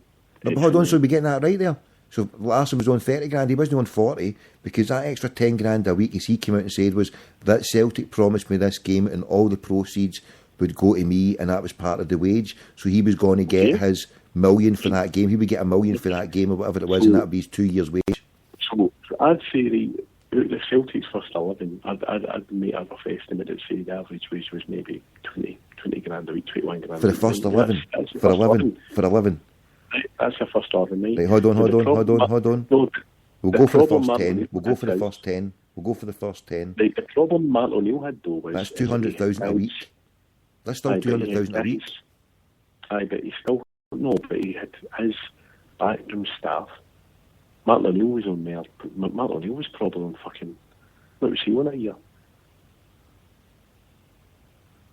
Well, we never even counted what Neil Lennon was getting on this. We were only counting... So we've counted 10 players, but would you say then the average... See, the other 10 players, that was only 10 players at 200,000. I counted 20 players, right, at the average of 10,000. So we'll get another 10 players. Who would the other 10 players, what average wage would they get? You said about 10, 15 for them? I don't think there was many in Martin O'Neill's team less than 15 grand a week. Probably Jackie Mack was the poorest paid, wasn't he? What about Jamie Smith? Jamie Smith came for Dundalk. He was only a young boy. What about Oles Larson, or what was he called? Was it Oleg, whatever they called him? He was in a decent wage, Tommy. I mean, obviously, you brought fucking Momo Silla. Momo Silla would have been in a 6 or 7 grand a week. So there you go. See after the initial spending. The only thing that's changed, Tommy, in football is the fact that we've got Lennoxtown, right? Which the Paradise Windfall tickets they're taking a loss. They're taking a heavy hit in the loss with the fans going through. They're taking $500,000 hit per week. Tommy, we're paying to see a football team, right? No, But it seems to me the wages hasn't decreased all that much. Well, it has decreased a lot, but it seems to me that the price and the decrease in the wages is matched with the decrease in the fans. And you're tying it in and saying, and I quite agree with you to a degree, you're tying it in and saying that the product is lessened, so the crowd is lessened. Why did Real Madrid sign Gareth Bale? You tell me. Because he puts bums in seats and they'll probably make £10 million. Bums in seats? They fucking... I don't know what it's like when they've got their thing, but they've got 80,000 season ticket. They've got 80,000 seats to fill on every game basis. So we've got 60,000, which is only 20,000 away, and we're falling short of it. So we can either blame the thing with the recession, or we can blame what I said, the big game theory. And the so-called Armageddon of Scottish football and the failure of the TV deal and whatever. But what we've got to look at is the club, as much as I'm berating Celtic now, people's quite rightly saying Celtic fans are being charged £17 by AC Milan to go to the San Siro to watch the game. And obviously the San Siro is owned by the Italian government, the local council in Milan. So why are Celtic fans and why are Celtic accepting Kilmarnock charging Celtic fans £28 to go down there and watch it? For me, the club aren't reactive enough, and I'm not saying bully boy tactics by saying, right, you're not going to come down unless you do this and do that, but there's got to be a meeting on the table, make football affordable. You know, it's like you hear the old stories back in the day where all the old daft Glaswegians would have their holidays down the water, and they would see the old B&B ladies and all the pubs change their prices, and all right, the Glasgow coolies are coming and change all the prices and double them. You know, we are Scottish football now, and hopefully with Lawwell at these meetings at Hampden, we start battling the drum down a bit and saying, well, listen, this is what we're bringing to Scottish football. We're taking on average 4,000 fans who are treated like cattle. You can't have a drink, you can't do this, their buses are periodically stopped, their fans are photographed.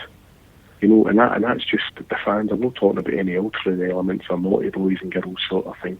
The fans are treated like second-class citizens wherever they go. As soon as we cross the border into England, as soon as we cross the border into Europe, we're celebrated and we're loved, but we can't get it in our own country.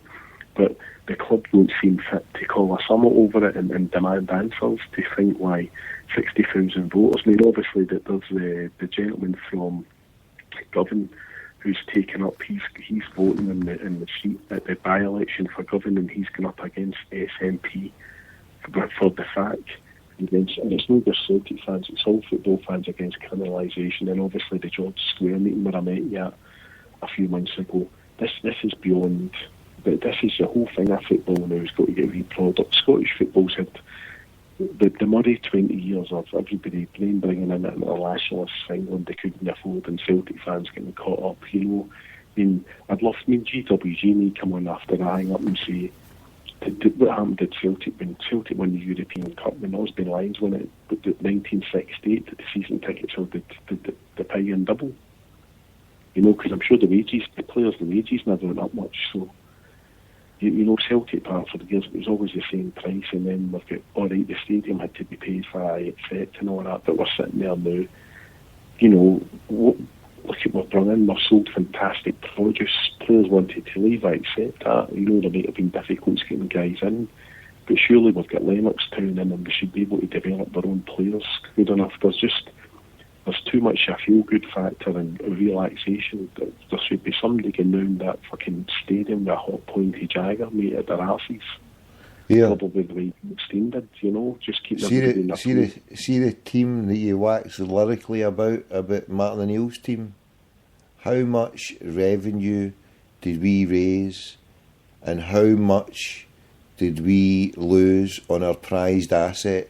And I remember going on to Radio Snide, right, and I mentioned about it, and since then, I mean, Celtic probably looked at it at the time, and obviously they never listened to me when I was on the show, but they probably came to the same conclusion, that they should never, ever, ever allow any player to go into the last year of a contract without signing it. You either sell them and take your money off them, And I went on to Clyde and suggested that Celtic should have sold Larsson or asked him to take another contract, because the money that Larsson was worth and valued at, technically, I mean, God, I didn't want him to sell him. Not that I wanted them to do it, but really and realistically, if you've got an asset as good as what Larsson was, then you sell him. But then, I mean, we never sold him, and we've never really properly replaced him.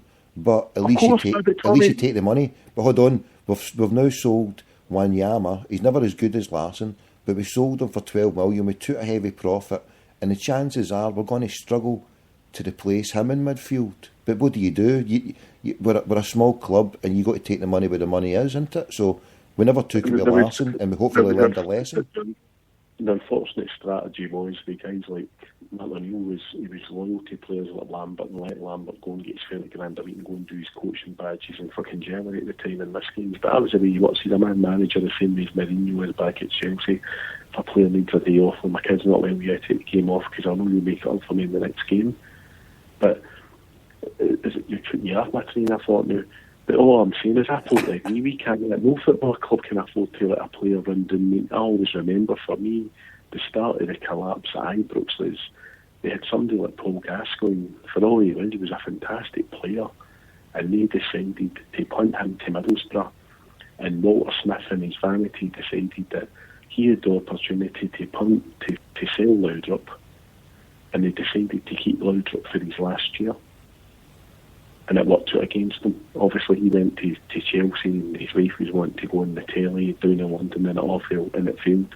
And I always say to Rangers fans, I says, you had the opportunity to sell Laudrup and keep Gascoigne. I says, Gascoigne would have probably still been playing football for Rangers if they had them under, because the guy loved it there. I says, you had a player there who wanted to stay. And as you say, guys like Sutton and guys like Hartston, basically, you knew Hartston wasn't going to go anywhere. It was like the Liverpool team, Behoulet. He signed all these young French lads on 15 grand a week, and some of them still floating about Liverpool. They never left. You know, Benitez was exactly the same. They brought all these South American boys in, and they moved on. But listen, I mean, I'm not being totally defeatist. I accept the business model's got to be there. We've got to move players on. But Celtic did it for 110 years.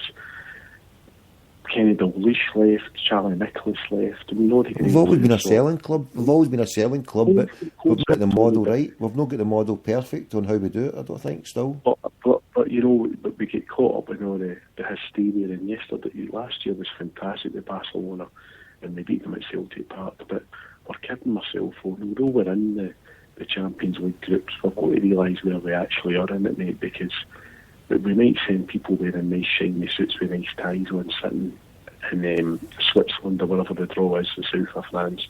But realistically, we know we're positioning it, and the fans know, and we know what we're going to give. And listen, when you repeated, there's a fantastic tweet there about showing what our levels are and how we're very hard to beat at Celtic Park. And that's everybody getting together, the fans, the team, and getting and doing it for the night. But for the love of God, because we're going to go through the motions like last year. It will be the day of the game. I mean, what really infuriated me was there was people getting RT'd on my timeline. I mean, there was tickets for the Stan Petrov game basically up for sale up to maybe the Friday, right? And these tickets had been available for at least 3 weeks. And I'm seeing people from Glasgow tweeting. And I'm not talking about wee guys, maybe wee souls or old souls or people with families. I'm seeing people appearing on my timeline wearing £200 sweaters and sitting in front of sports cars, RTing for a ticket for the Petrov game, only doing it because they don't want it to be seen as, I've not got a ticket for the game, I'll RT it. So I'll look probably as if I tried to get one when the chance to do it weeks ago. So Twitter now, we're going to go through the motions. The tickets are going to be going on. There's going to be RTs galore. I want to go to the game, get my ticket, RT. We're going to go through all that, and it's going to be, the next stage is going to be people putting their tickets up saying, that's me, get my tickets. And then there'll be people saying, it's crazy, mate, you know what I mean? It's absolutely outrageous. Just going to get behind the team. But no, as I say, congratulations to everybody involved. And I mean, that boy for One Direction, they can slag the boy off for turning up and playing, but he's strict. His over in that game is up, it's already at £4,000, Tommy. for the Stillion charity, mate. So I'd have had the whole fucking band running about for 10 minutes, mate, to make them 20 grand, you know what I mean? Fucking hell. Then you wouldn't have been able to get in. If that Harry Styles had turned up in a Celtic kit, then it would have just been fucking... They would have been... Honestly, they would have broke the record for a football match. You'd have got 120,000 screaming lassies in. Fucking hell. They laughed at Doncaster for giving that boy a contract, right? I tell you what, mate, it was obviously it was the upper tier there at the North Stand. They got, obviously, season ticket holders were on the lower bit, and mate, Venomous that cheer, and I went, lasses, could get or even bucket hats and onesies and get it going for the European games. But no, as I say, it was just lovely to see the full stadium full, mate, you know. And listen, people come and see Celtic, and as you quite rightly say, we're blessed to the fact that we're a mile away or 2 mile away, and you can walk down and get a coffee, or you can put a couple of pound diesel in and drive down. The efforts and the support, the travelling support, who can't make every game, right? But when they've got the money, they can. I mean, the Belfast people's probably about £90. The people from the south are probably about £140. €140. You know, we Graham Wilson's flying over for the States for the game, you know, and he tweeted earlier on. What man's he coming over for? I think it's the Milan game. He's over for. Whatever game's the closest to the Aberdeen game, he's over for. Right. But I mean, guys like yourself, right? I mean, you see these shows, and it's like, I mean, the guys and lasses that do all these like shows and whatever, they do more work after being back, sitting in their houses or their taxis or whatever, doing it, than your fucking media staff do, who work fucking 4 hours a day, sitting in Lennox Town getting a selfie picture taken with your players, mate. So no, I hope it calms down a bit and everybody screws it up. But I'm gutted because there's going to be good folk that can't get to the games through financially, or they might not have the money it's too late. They might not get paid to the Sunday, and by that time the tickets are gone. But long term, I'd love to see the club get a bit of loyalty to the people who go to the early round of these games, and also the fact that we've got the money in the bank. You know, and we're not going to lose money on it, because the money, every money, you're lending people money to give back to Celtic. So if you give people the opportunity to afford a season ticket, it means that they're going to come and buy their strips at the ground. Because it's basic, if you're not going to Celtic games, if you want a strip, now you might go to the club shop, but there's a chance you'll go to a JD Sports because it's a tenner cheaper. But if you get them at the club shop and people's getting, but we've got to get the marketing sorted, as I say. I was so optimistic with this Thompson, the new travel arrangements, mate, and it's an absolute shambles. So I dread to think what the new catering's going to be like, you know. Are they got new catering in? I think the catering contract's running out, and it's just about to be renegotiated, you know, and were people saying we're going to the Kennedy suite and there's a choice of 8 different meals, pie, mince and totties with a roll, and me first people travelling up for the Champions League games, no been in it, get there early, it's good. I mean, the drinks are a wee bit expensive, but yeah, I can't juice, obviously there's music on, there's fish and chips, it's freshly made food with chefs, with actual chefs' whites and hats on, serving you fresh underneath a hot plate. But Celtic can do it at a reasonable price because Celtic's in control of what they're selling it for. They've not sold the franchise out and saying, right, like they have with the travel and with the Champions League tickets for the away games. Alright, you give us X amount of money and you do what you want, mate. You know, that to me is just a tremendous failure to the support. Any other support will accept that because they're just a body. But the front of the door says, you know, we are more than a club, we are a community, we're a Celtic family club, if you want to call it, even though I have to push out that statement. But we are I'd like to think we're very social aware because we've got Brother Wilfred outside the front door, we've got Jock Steen outside the front door. You know, 2 men who obviously wanted to help start the club up and the man got it to its zenith point, you know. But they knew what it was all about, so we can't go for, I'll look back now and think, when I started going to Celtic Park, that was less than 20 years after they'd won the European Cup. And it was like £4 a fiver in. When did they decide that because you were going to have a seat, it was going to go to this amount? So we'll wait and see, mate, you know.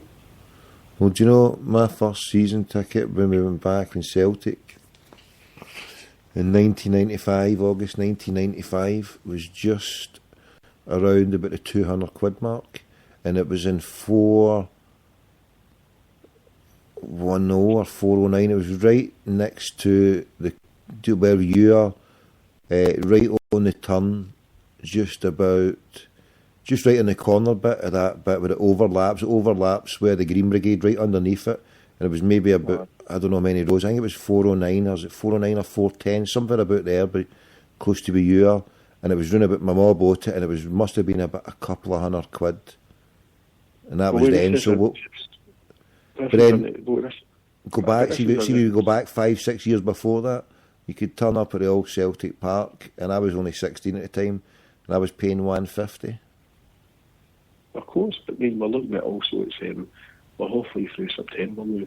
We're still waiting for the Wi-Fi to get turned on. The Wi-Fi? The Wi-Fi still not been, we're still testing it. Champions League in 2 weeks, and still testing it, no bother. You know, so, it's, we'll wait and see, Tommy.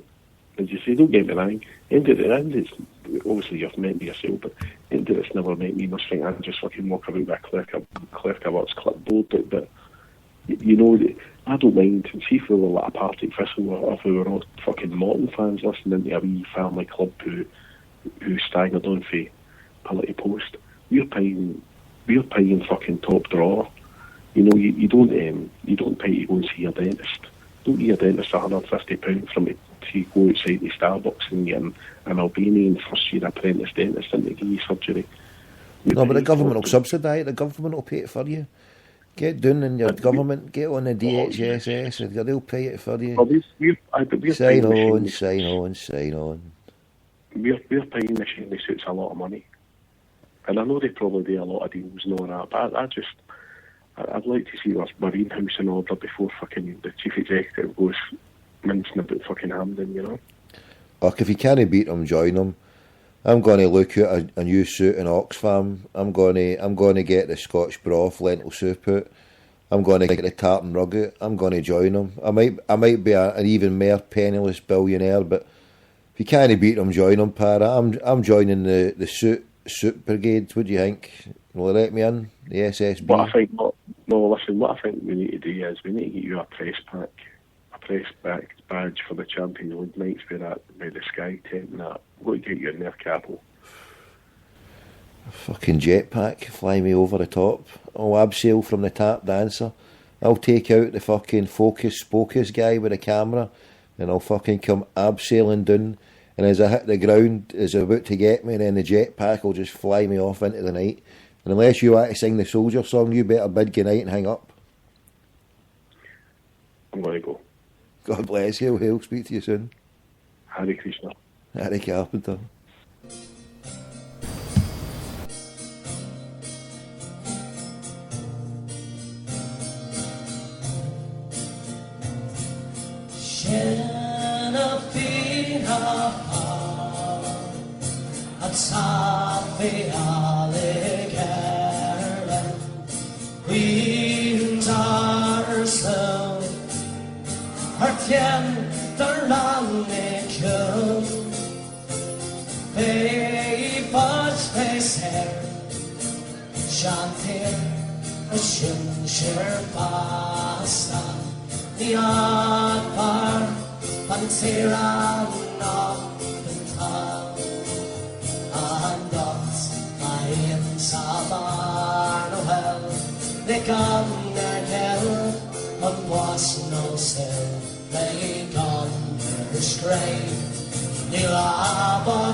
Good night, God bless. Hail, hail.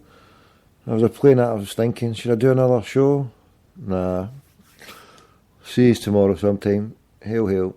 God bless. Tell 10 to tell 10. Retweet to retweet.